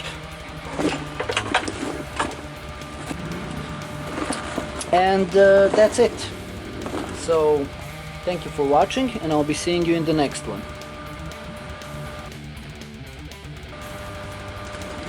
Relax before you start panicking. We need to first finish the shoulder straps. So let's start with that. Okay, so we come to the final part of this project, and that is to cut and sew shoulder straps. So first of all, you need to make a stencil. It looks something like letter J, as you can see, with a slight curve to the side. It's not all the way up. You have few options. And the easiest one is to if you already have a backpack, just take the shoulder strap from that backpack, lay it on a piece of cardboard or something like that, and just copy it. That's my suggestion. That's how I made this one. Or you can just do it freehand and draw shoulder strap. So I will give you some of the measurements. So the straight part, which goes from the behind your shoulder to the underside of your armpit, that part is 20.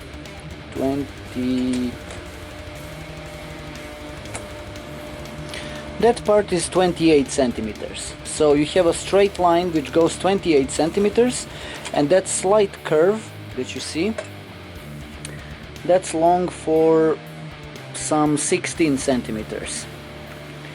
So that's basically what you have. So this part goes over the shoulder and this part goes under your armpit. So it kind of has that anatomical shape when you fold it like that. You can also add a little curve here on the straight part, just a little, and the width of the whole part, the top side is a bit more wide than the bottom. It's 7.5 centimeters on top.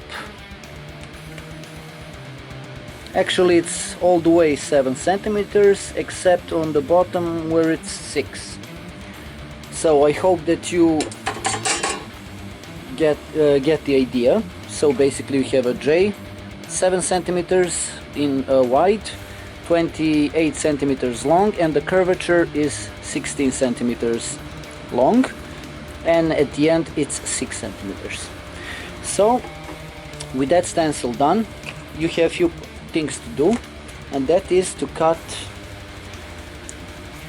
the piece of fabric that will be same as your backpack. What you need to do is to cut two on the same size. So you need two sets of the same size, one going to the left and one going to the right. That's very important, because when you put them together, one goes underneath and one goes underneath. So we need two of those. And for the padding, I have this almost 1 centimeter padding. That's what I have at the moment. You can use whatever you have at hand. It can be a yoga mat or something that you don't need anymore. You can double these paddings if you want, that's up to you. But from what I've experienced while wearing my backpacks, this 1 centimeter will be enough. And the length, the width, 7 centimeter width is enough to support the weight of the backpack. Important thing is that when you cut the foam or that padding, whatever you have, it needs to be a bit smaller than actual shoulder strap, because when you sew it, it will be it needs to be smaller by 1 centimeter smaller on the sides, and I will show you what we'll do. Like I said, we will align these same parts, so one left and one right. Keep that in mind, that's important. Face them wrong sides facing each other, and we will sew from the top, inner side, and to the bottom.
Okay, when you get to this part, we'll stop because we need to insert the padding. But as you can see, when you insert the padding like this, when it's the same size, it won't fit because it needs to be a bit smaller and it sticks out a lot. So we will cut from this part 1 centimeter. From one side, the outer side here, we will cut from the outer side 1 centimeter.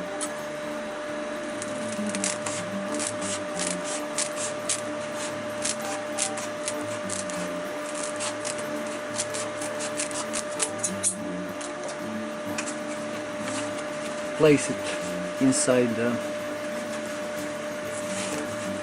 fabric.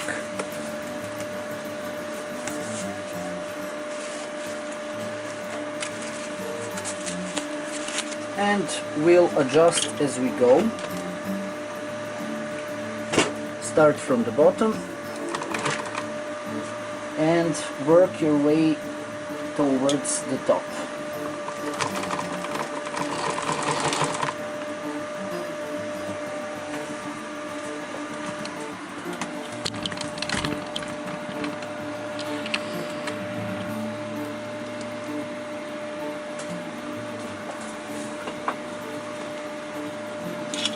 As you can see, I'm tucking the padding inside and sew it.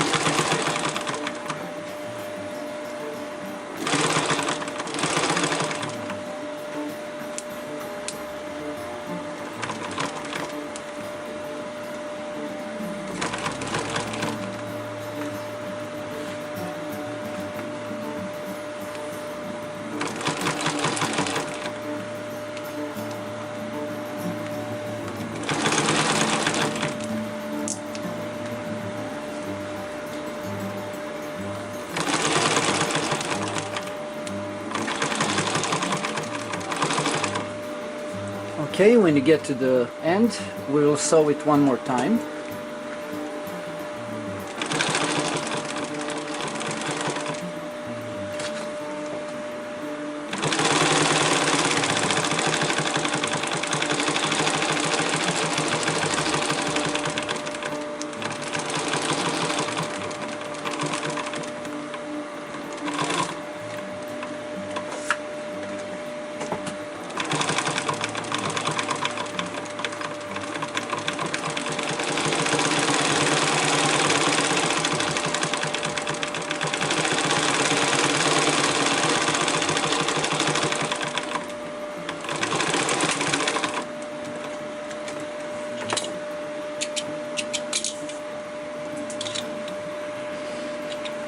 All right.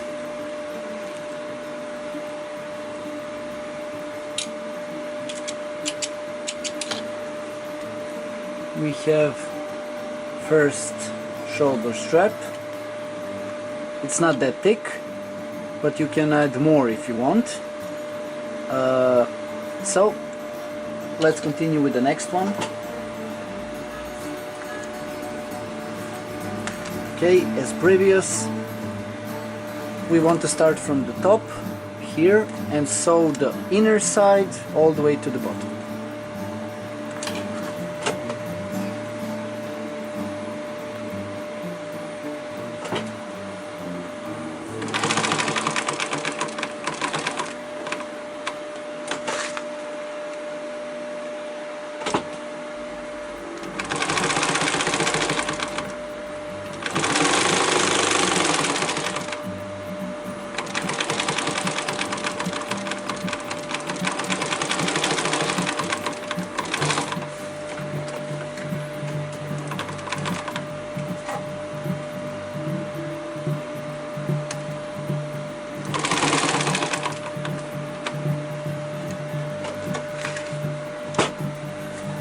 Now let's cut the outside part,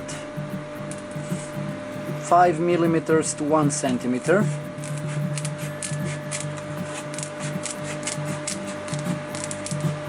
It's not a problem if you cut too much, it doesn't matter. Now let's insert the webbing, let's insert the padding and start sewing. Tuck the padding inside as much as you can and sew it over.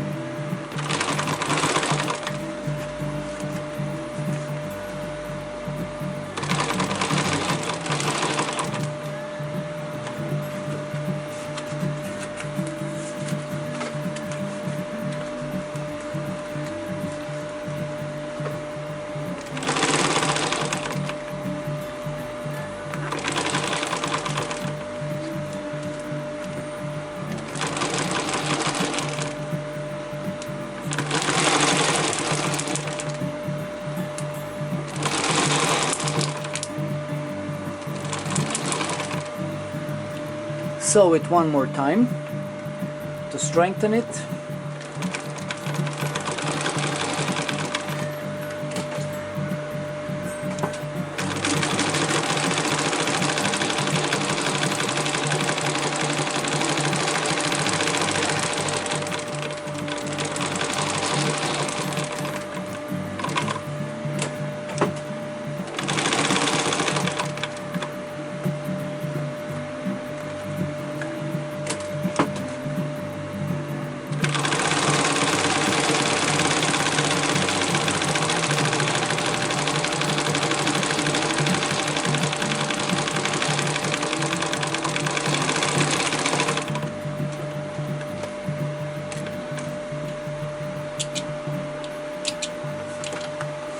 Okay, now we have two of these. Now we have two straps. Now let's go to the next thing, which is sewing the bias tape over it.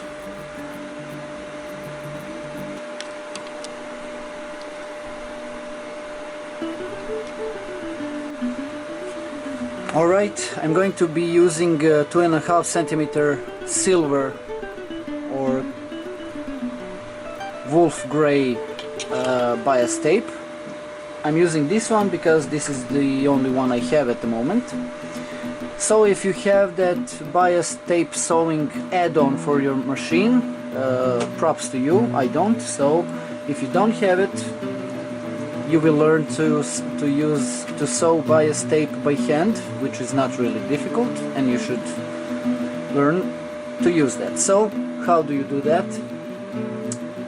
Basically, you are folding the bias tape in half and sewing it over the seam allowance, covering the seam, covering the stitch. So something like that. You go around the thing you're sewing, and that's about it.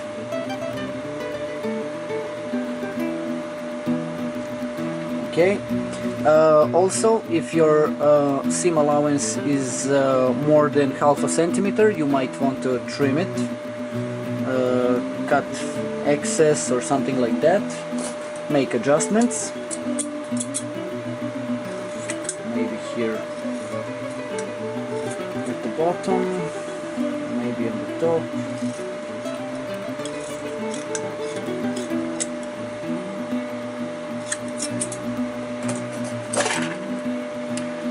Alright, now let's start sewing the bias tape.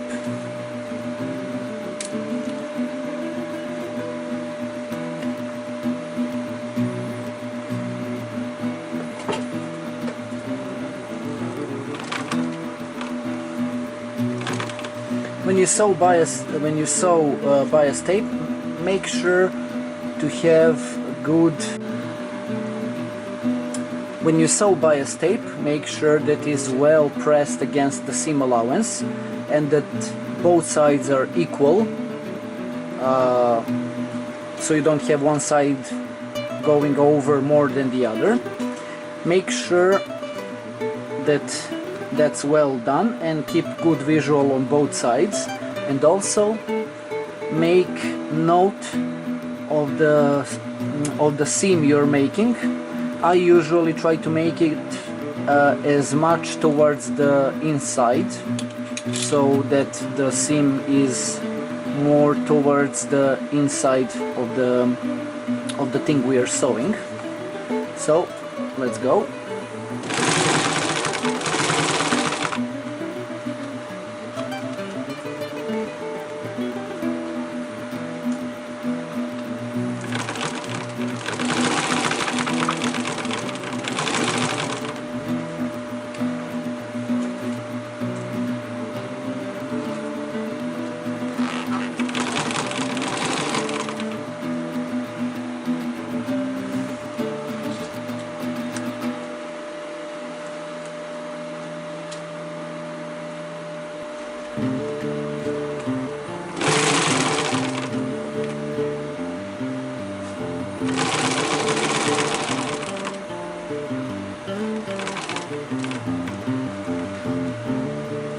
When you get to the edge, make sure that your needle stays at the exact corner here with where the seam is.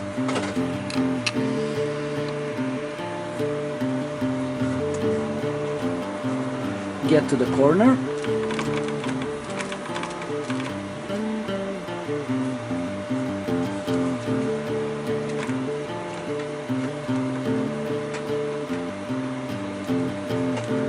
And then fold everything 90 degrees.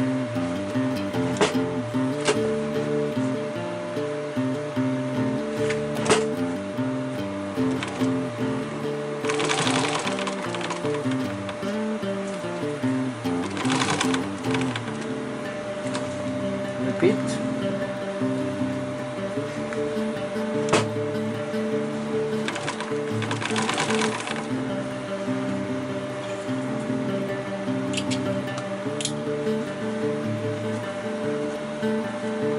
Now the inner side will be a bit tricky because it has a curve. We'll go a bit slower. Try adjusting every few steps.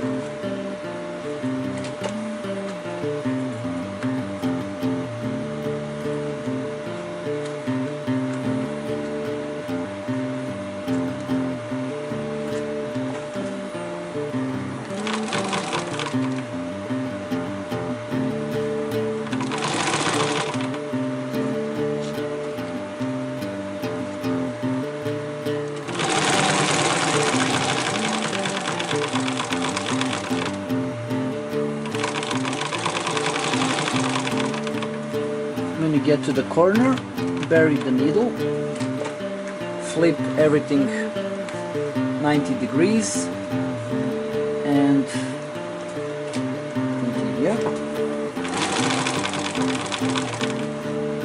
Now when you get to the end, you can cut 5 centimeter more of the bias tape. Get to the corner and flip the tape again. And now at the end here, you want to fold it towards the inside like that and sew it like that.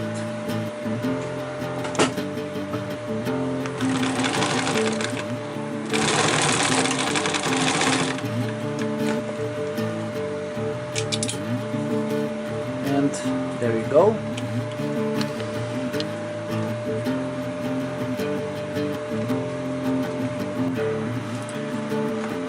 Okay, so the second strap, shoulder strap, we'll start by checking the seam allowance. Don't have it too much, you can cut the excess. Have it just a few millimeters.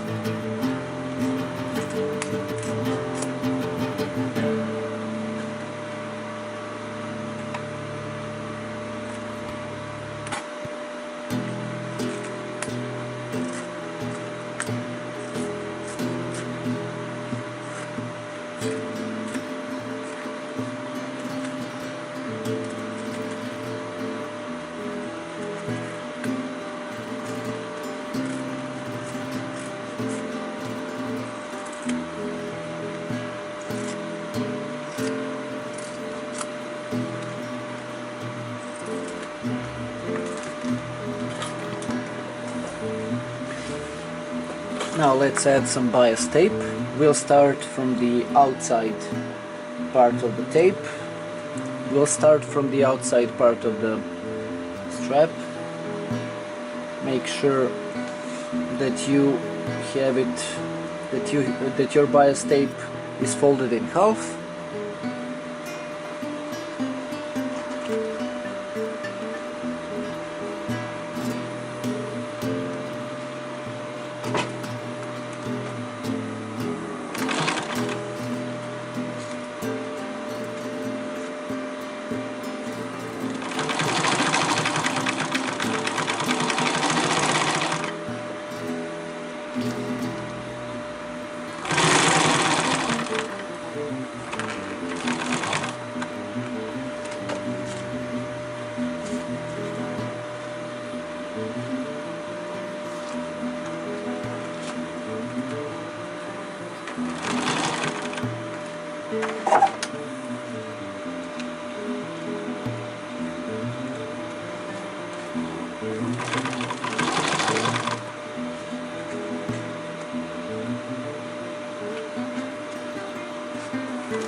Okay, now we finished both left and right shoulder strap, as you can see. Next thing we want to do is to sew the webbing that will go on top, that will be connected on top of the strap, will be connected to the backpack. We'll have our daisy chain here. In this section on the bottom we will have our plastic adjuster, and in the middle here we will have our plastic buckle that will go on the chest.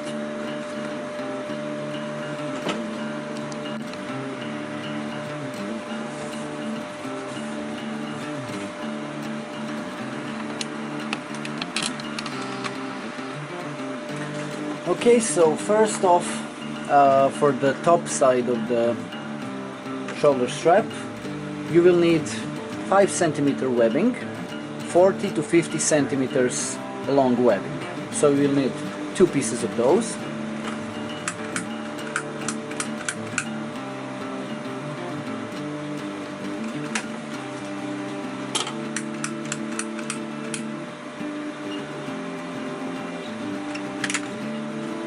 And then we will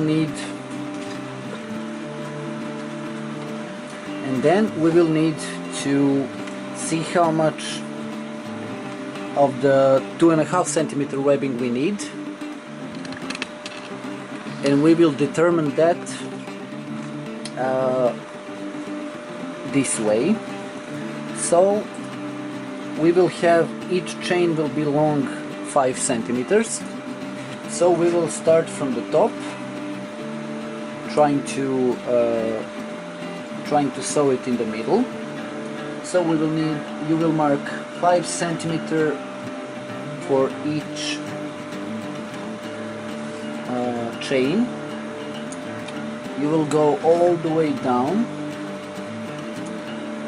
trying to draw it in the middle.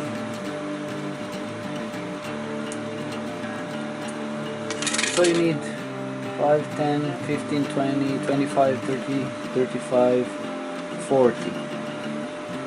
We have 40 centimeters.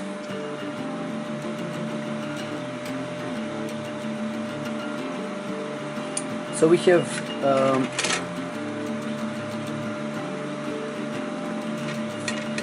So we have 8 sections of 5 centimeter webbing, and on top of that we will add 1 centimeter for the loop. But before that, let's mark the second one. So this will be the left one and this will be the right one. So from the top to bottom you will start marking every 5 centimeter. You will mark in 5 centimeter increments. So every 5 centimeter is a loop.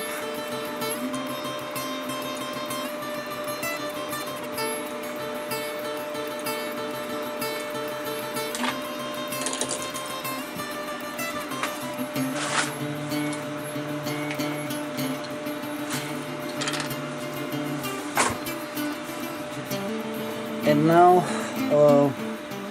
you can sew this on the regular stitch. I will use the bar tack or zigzag stitch machine, the second one here, this one. But if you don't have that option, you can sew it with the regular machine. So we'll start first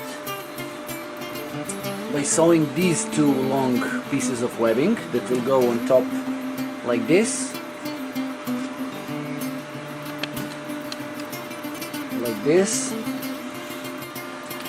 Alright, so take your 5 centimeter webbing and sew it on top like that.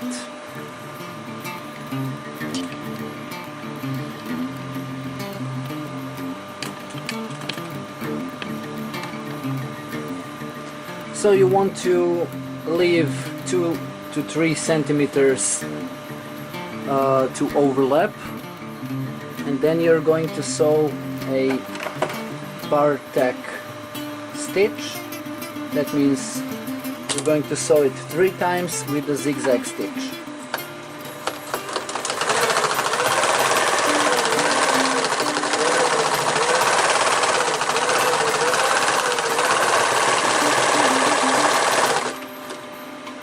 Then you're going to go as a square shaped box.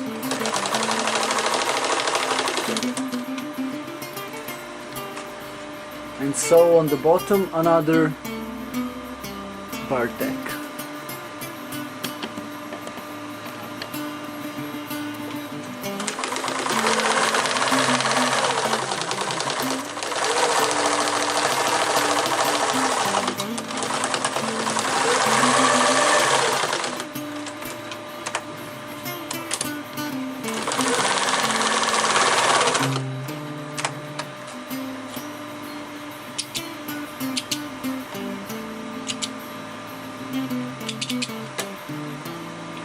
Okay, so it looks something like that. Now let's do the other one.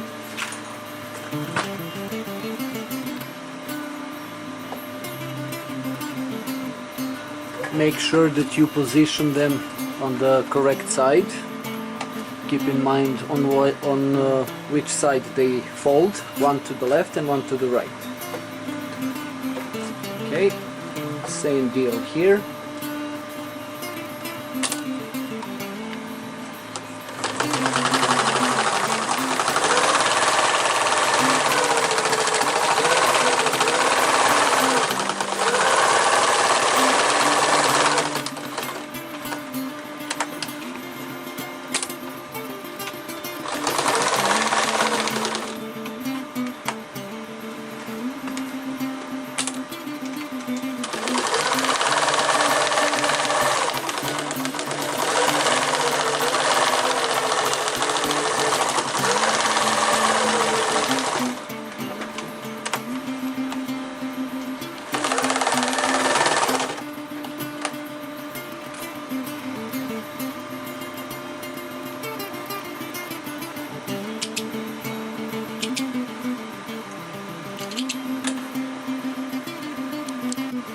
Alright, so now that you've done that, we're going to take our 2.5 centimeter webbing, take a long piece, longer than 50 centimeters,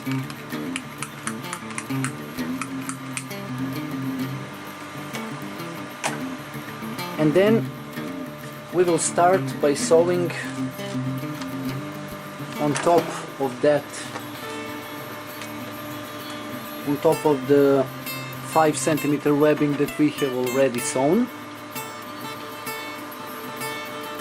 You're going to do another bar tack.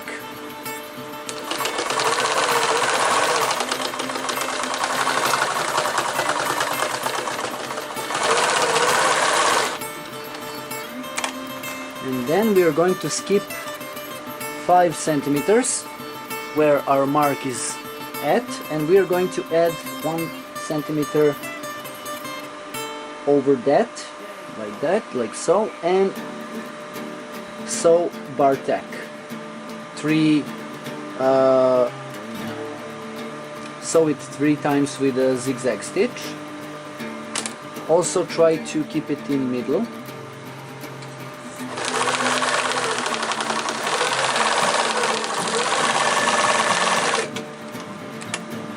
And then we skip another space, add another centimeter or 2, that's up to you, up to your preferences, how much you want this curve to go. 1 to 2 centimeters is enough.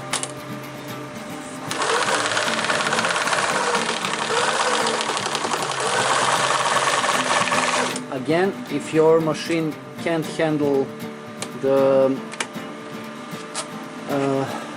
too much material, you can do this section before we added the padding, or you can do it in or you can do it with the straight stitch machine. Okay, next section.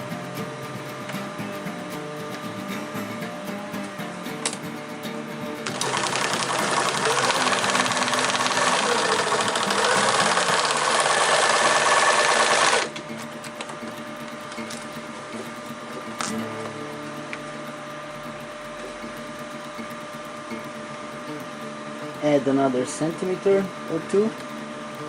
It's up to you.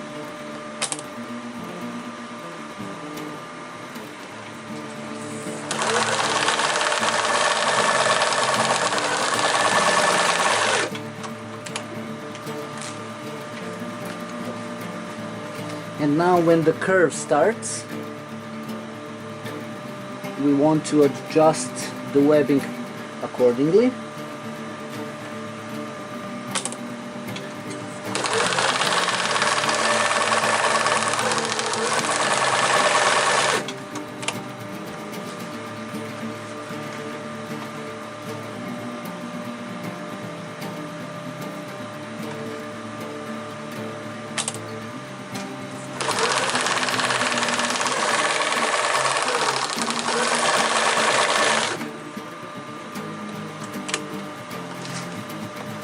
One more.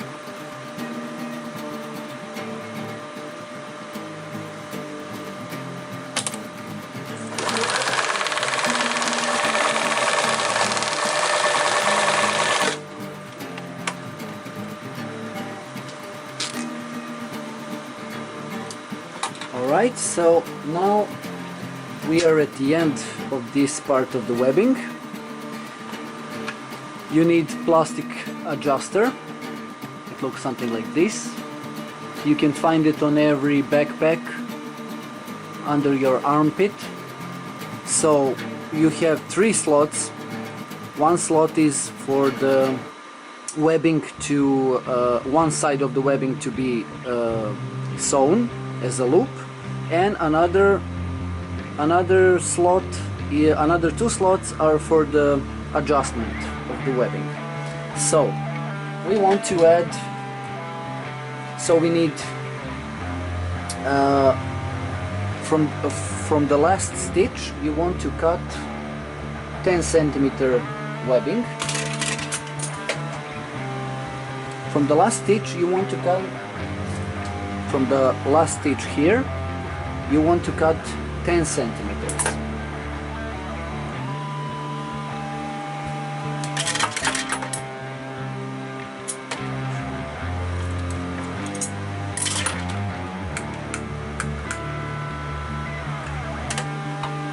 And here's how this goes. So as you can see, it has 3 slots. We will insert the webbing from the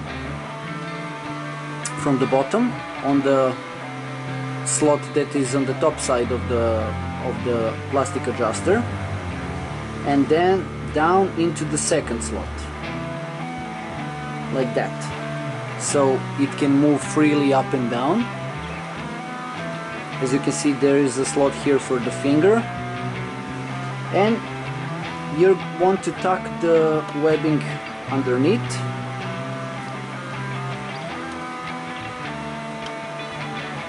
And just at the end of the shoulder strap you want to sew it. You have maybe 2 centimeters of webbing that's overlapping. If that's enough, if that's not enough, you can adjust the webbing and have it more go inside.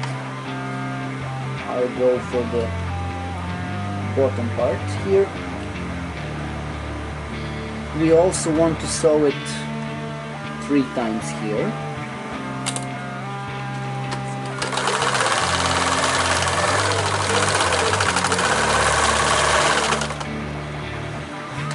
And move one side, move 1 centimeter to the top, and sew another 3 stitches.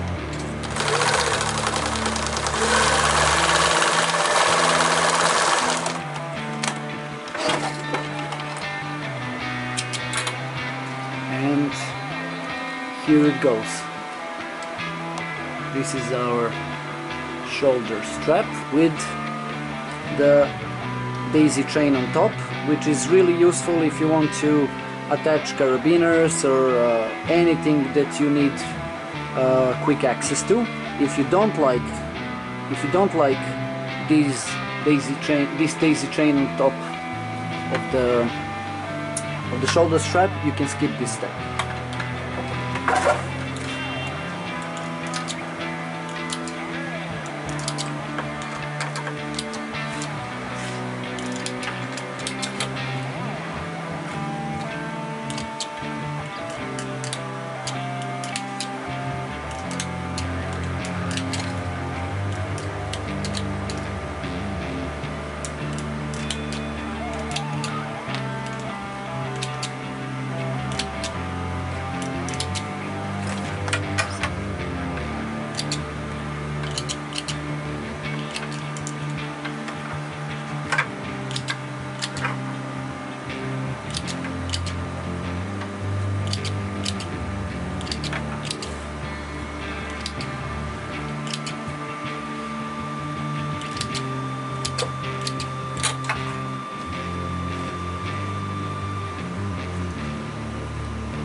Okay, now let's start with the, let's finish the second strap.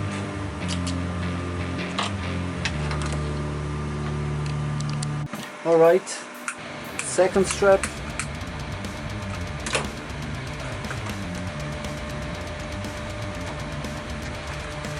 We'll start by sewing it over the 5 centimeter webbing with 3 stitches.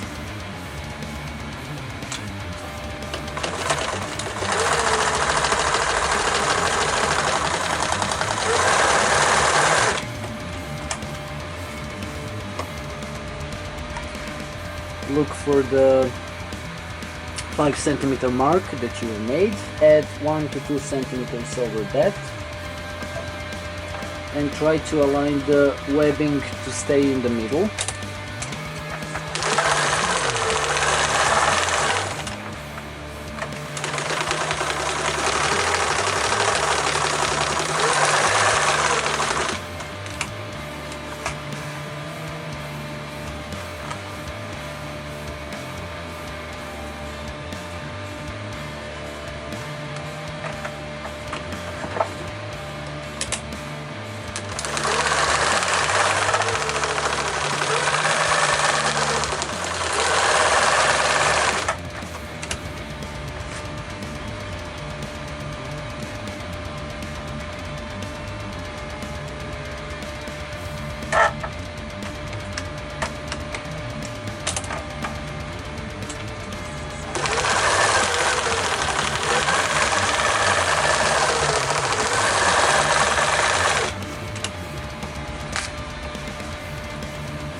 And now the last thing, cut 10 centimeters from the last point.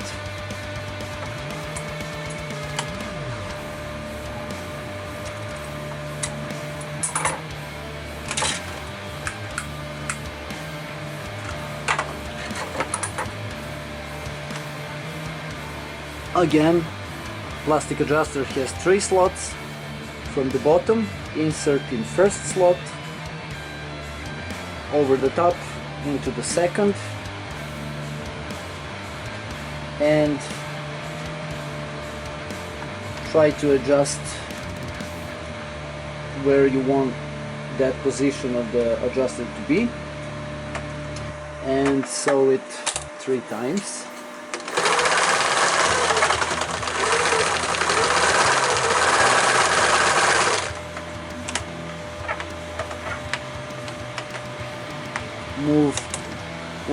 Move the sewing foot a bit to the top and 3 more stitches.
And here we go, 2 shoulder straps.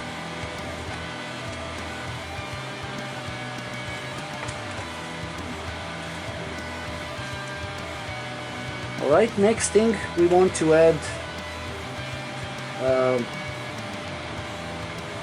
plastic buckle in the middle that will go on the chest area. And we are going to mount the straps onto the backpack. Alright, so for the next part we want to add plastic buckle and a strap that will go on the middle. That will go in the middle, that will go on our chest area. So for that you will need 2.5 centimeter webbing, and you will need 2.5 or 3 centimeter elastic webbing. So where do we want to sew that compression strap, so to say? We want to sew it exactly in this area where the strap is most rounded, or just a bit over that, because the rounded part goes underneath our armpit. So the first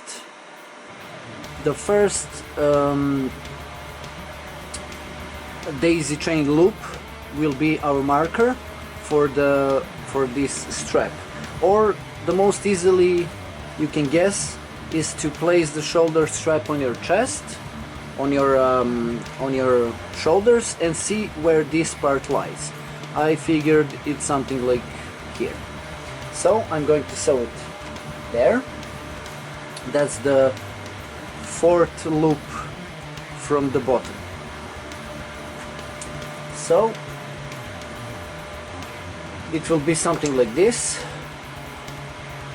The female part of the buckle is going to go on that side. it doesn't matter which side, it's up to you, but the side where the elastic loop is going, that's important to be on the female side of the buckle. So we are going to take 10 centimeters of this elastic. We are going to take 10 to 15 centimeters 15 centimeters of 2.5 centimeter webbing.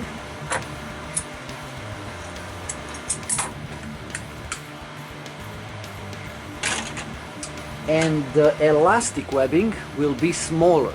It will be, let's say,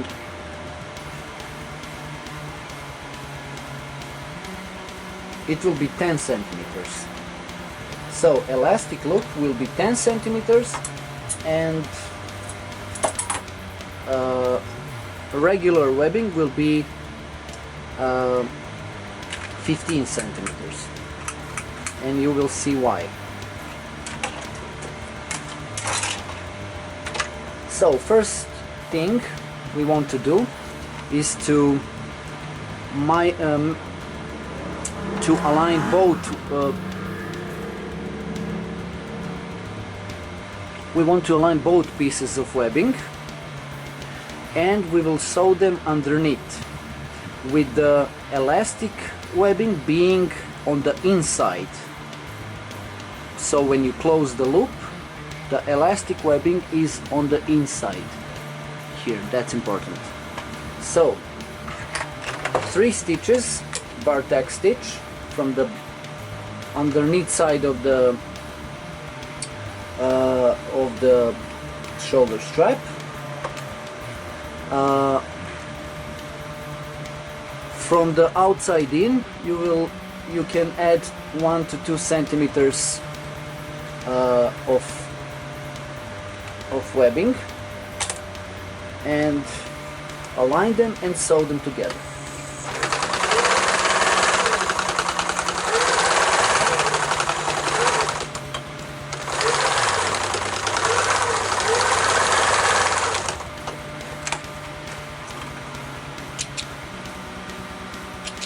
Alright, now take the female part of the buckle and thread both pieces of webbing, elastic and regular one, and now you want to sew them on top, aligned with the bottom side as well.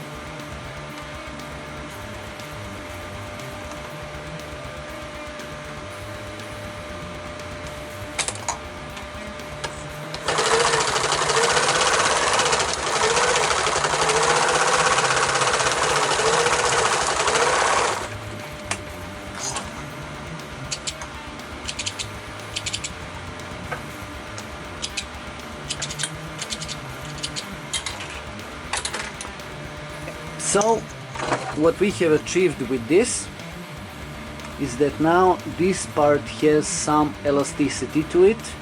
If you want, you can the elastic loop could be shorter to add more elasticity to the whole thing, but this will be enough. Alright, so for the next side we want to measure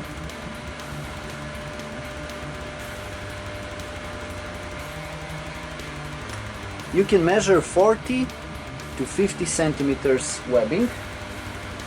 I will cut 50 centimeters.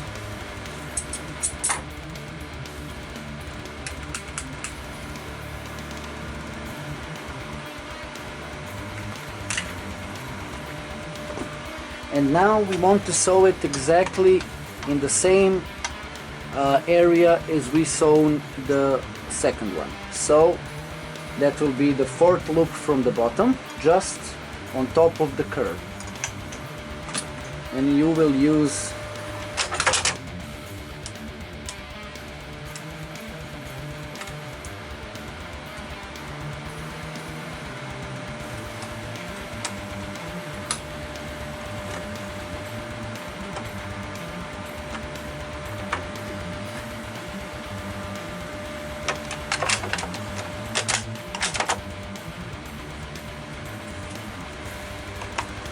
Okay, so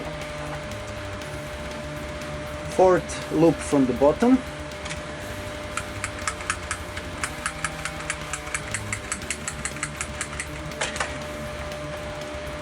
and give it 3 stitches on one side, on one row, and 3 stitches in the next row.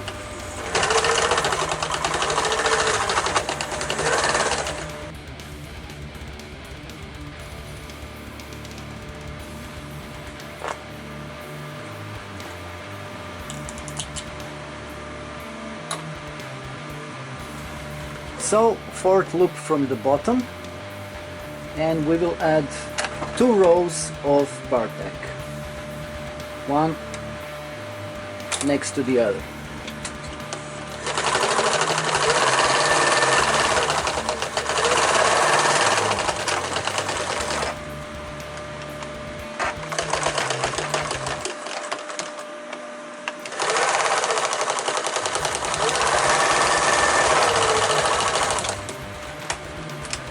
Okay.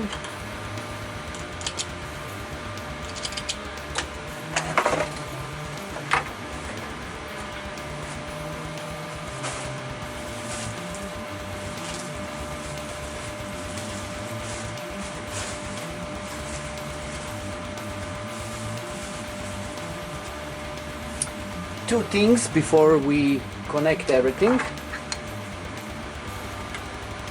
It's elastic loop, elastic webbing that you sew in a loop. I already showed you how to make that. Thread that first.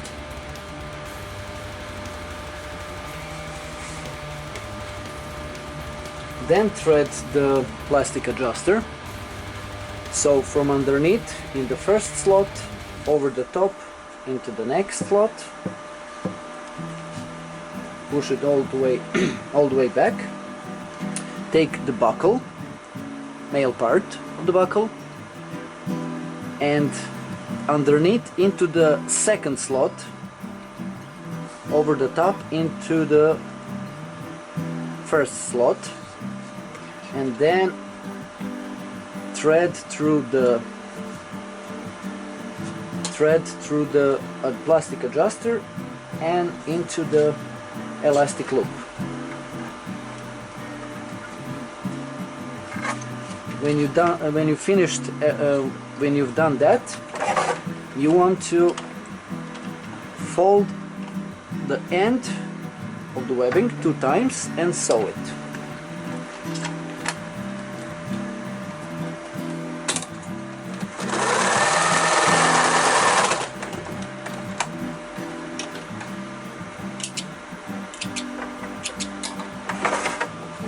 Okay, now let's connect these two, and now we have our shoulder strap that has some elasticity to it, and it's also adjustable with these 2 adjusters.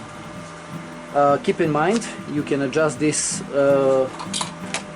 based on your desire and need. This is just a presentation.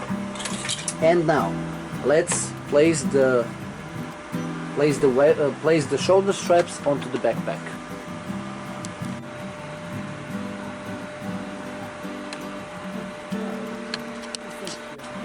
Okay, so the time has come to mount the shoulder straps. So first we will go with the top side. So we have the plastic adjuster here on the top. We want to thread the 5 cm webbing underneath the first slot, into the second slot, and now we want to thread it over the first slot like this. So you can adjust the amount of webbing you want sticking out. You can let it 5 cm, 10 centimeters, however much you like, and thread everything through. So as you can see, we have excess of this piece of webbing. You can either fold that with the elastic loop so it doesn't bother you, or you can cut it depending on how much you want the elastic, on how much you want it to, how much webbing you need to adjust your upper part of the shoulder straps. So I gave you 50 centimeters so you can do, so you have options. You can easily cut it if you don't like how much you have, but that's up to you. So let's do the second one. So webbing goes underneath the plastic adjuster. We will leave maybe 5 to 10 centimeter webbing underneath, then into the second slot, over into the first slot. And now for the bottom, let's take our piece of webbing that goes underneath and into the second slot. As you can see, now you have 2 slots here, but one is already threaded with webbing, so you need to push the webbing underneath the first slot, underneath the middle slot where the webbing is already going.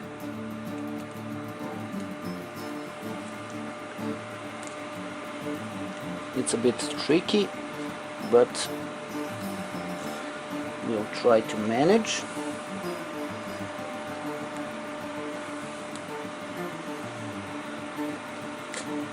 Okay, and now over into the first slot. Okay, let's do the second one. So take the webbing, 2.5 centimeter webbing from underneath, from the lower part of the backpack. Insert it into the middle slot from underneath.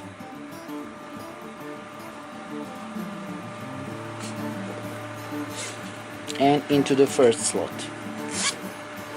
And now we want to sew the ends from underneath. Here you want to sew it, so fold once and then fold again, leaving some space, maybe 3 to 4 centimeters, like that. I hope you can see.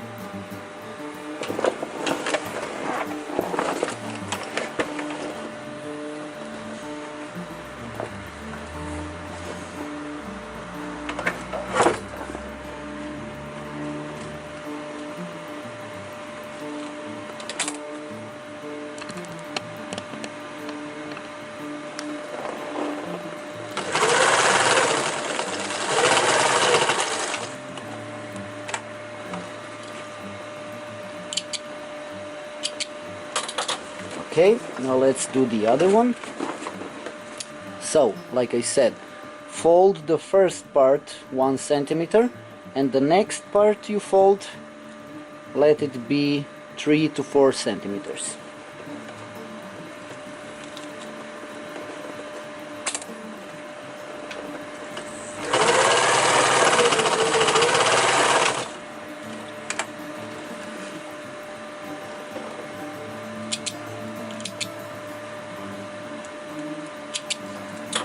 Okay, now let's adjust the top part. Fold 2 times like that and sew it over.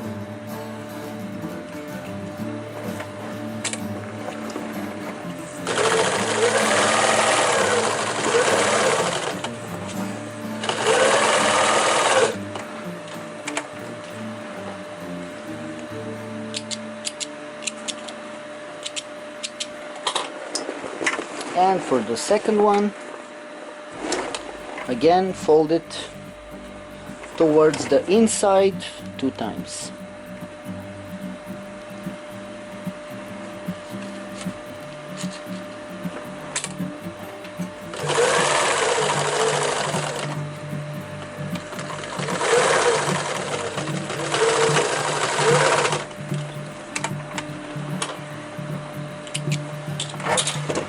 and there you go.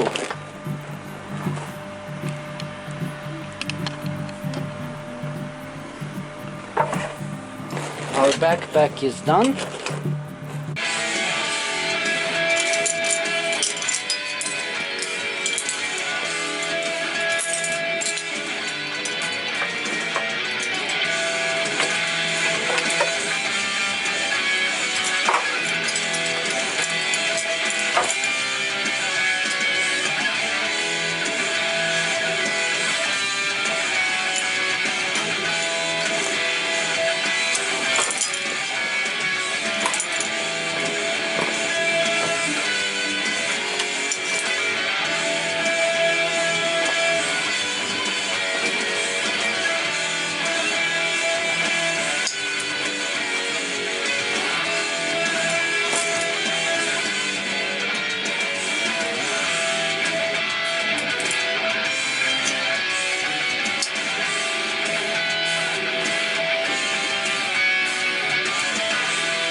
Alright everyone, I hope you managed to make this backpack. I hope you enjoyed the video. I hope you learned a few techniques from this interesting design. The design is really cool. The backpack is really cool idea that is actually made from one piece of fabric rolled around, and everything is attached, so there is only one seam on the one side, and basically waterproof. If you want to waterproof it 100%, you need to glue the inside stitches from both sides. And yeah, really great backpack. I hope you managed to make it, and I'll be seeing you in the next video. So if you liked the video, comment, share, subscribe, all that jazz, and consider supporting me. And that's it. So I'll be seeing you in the next one.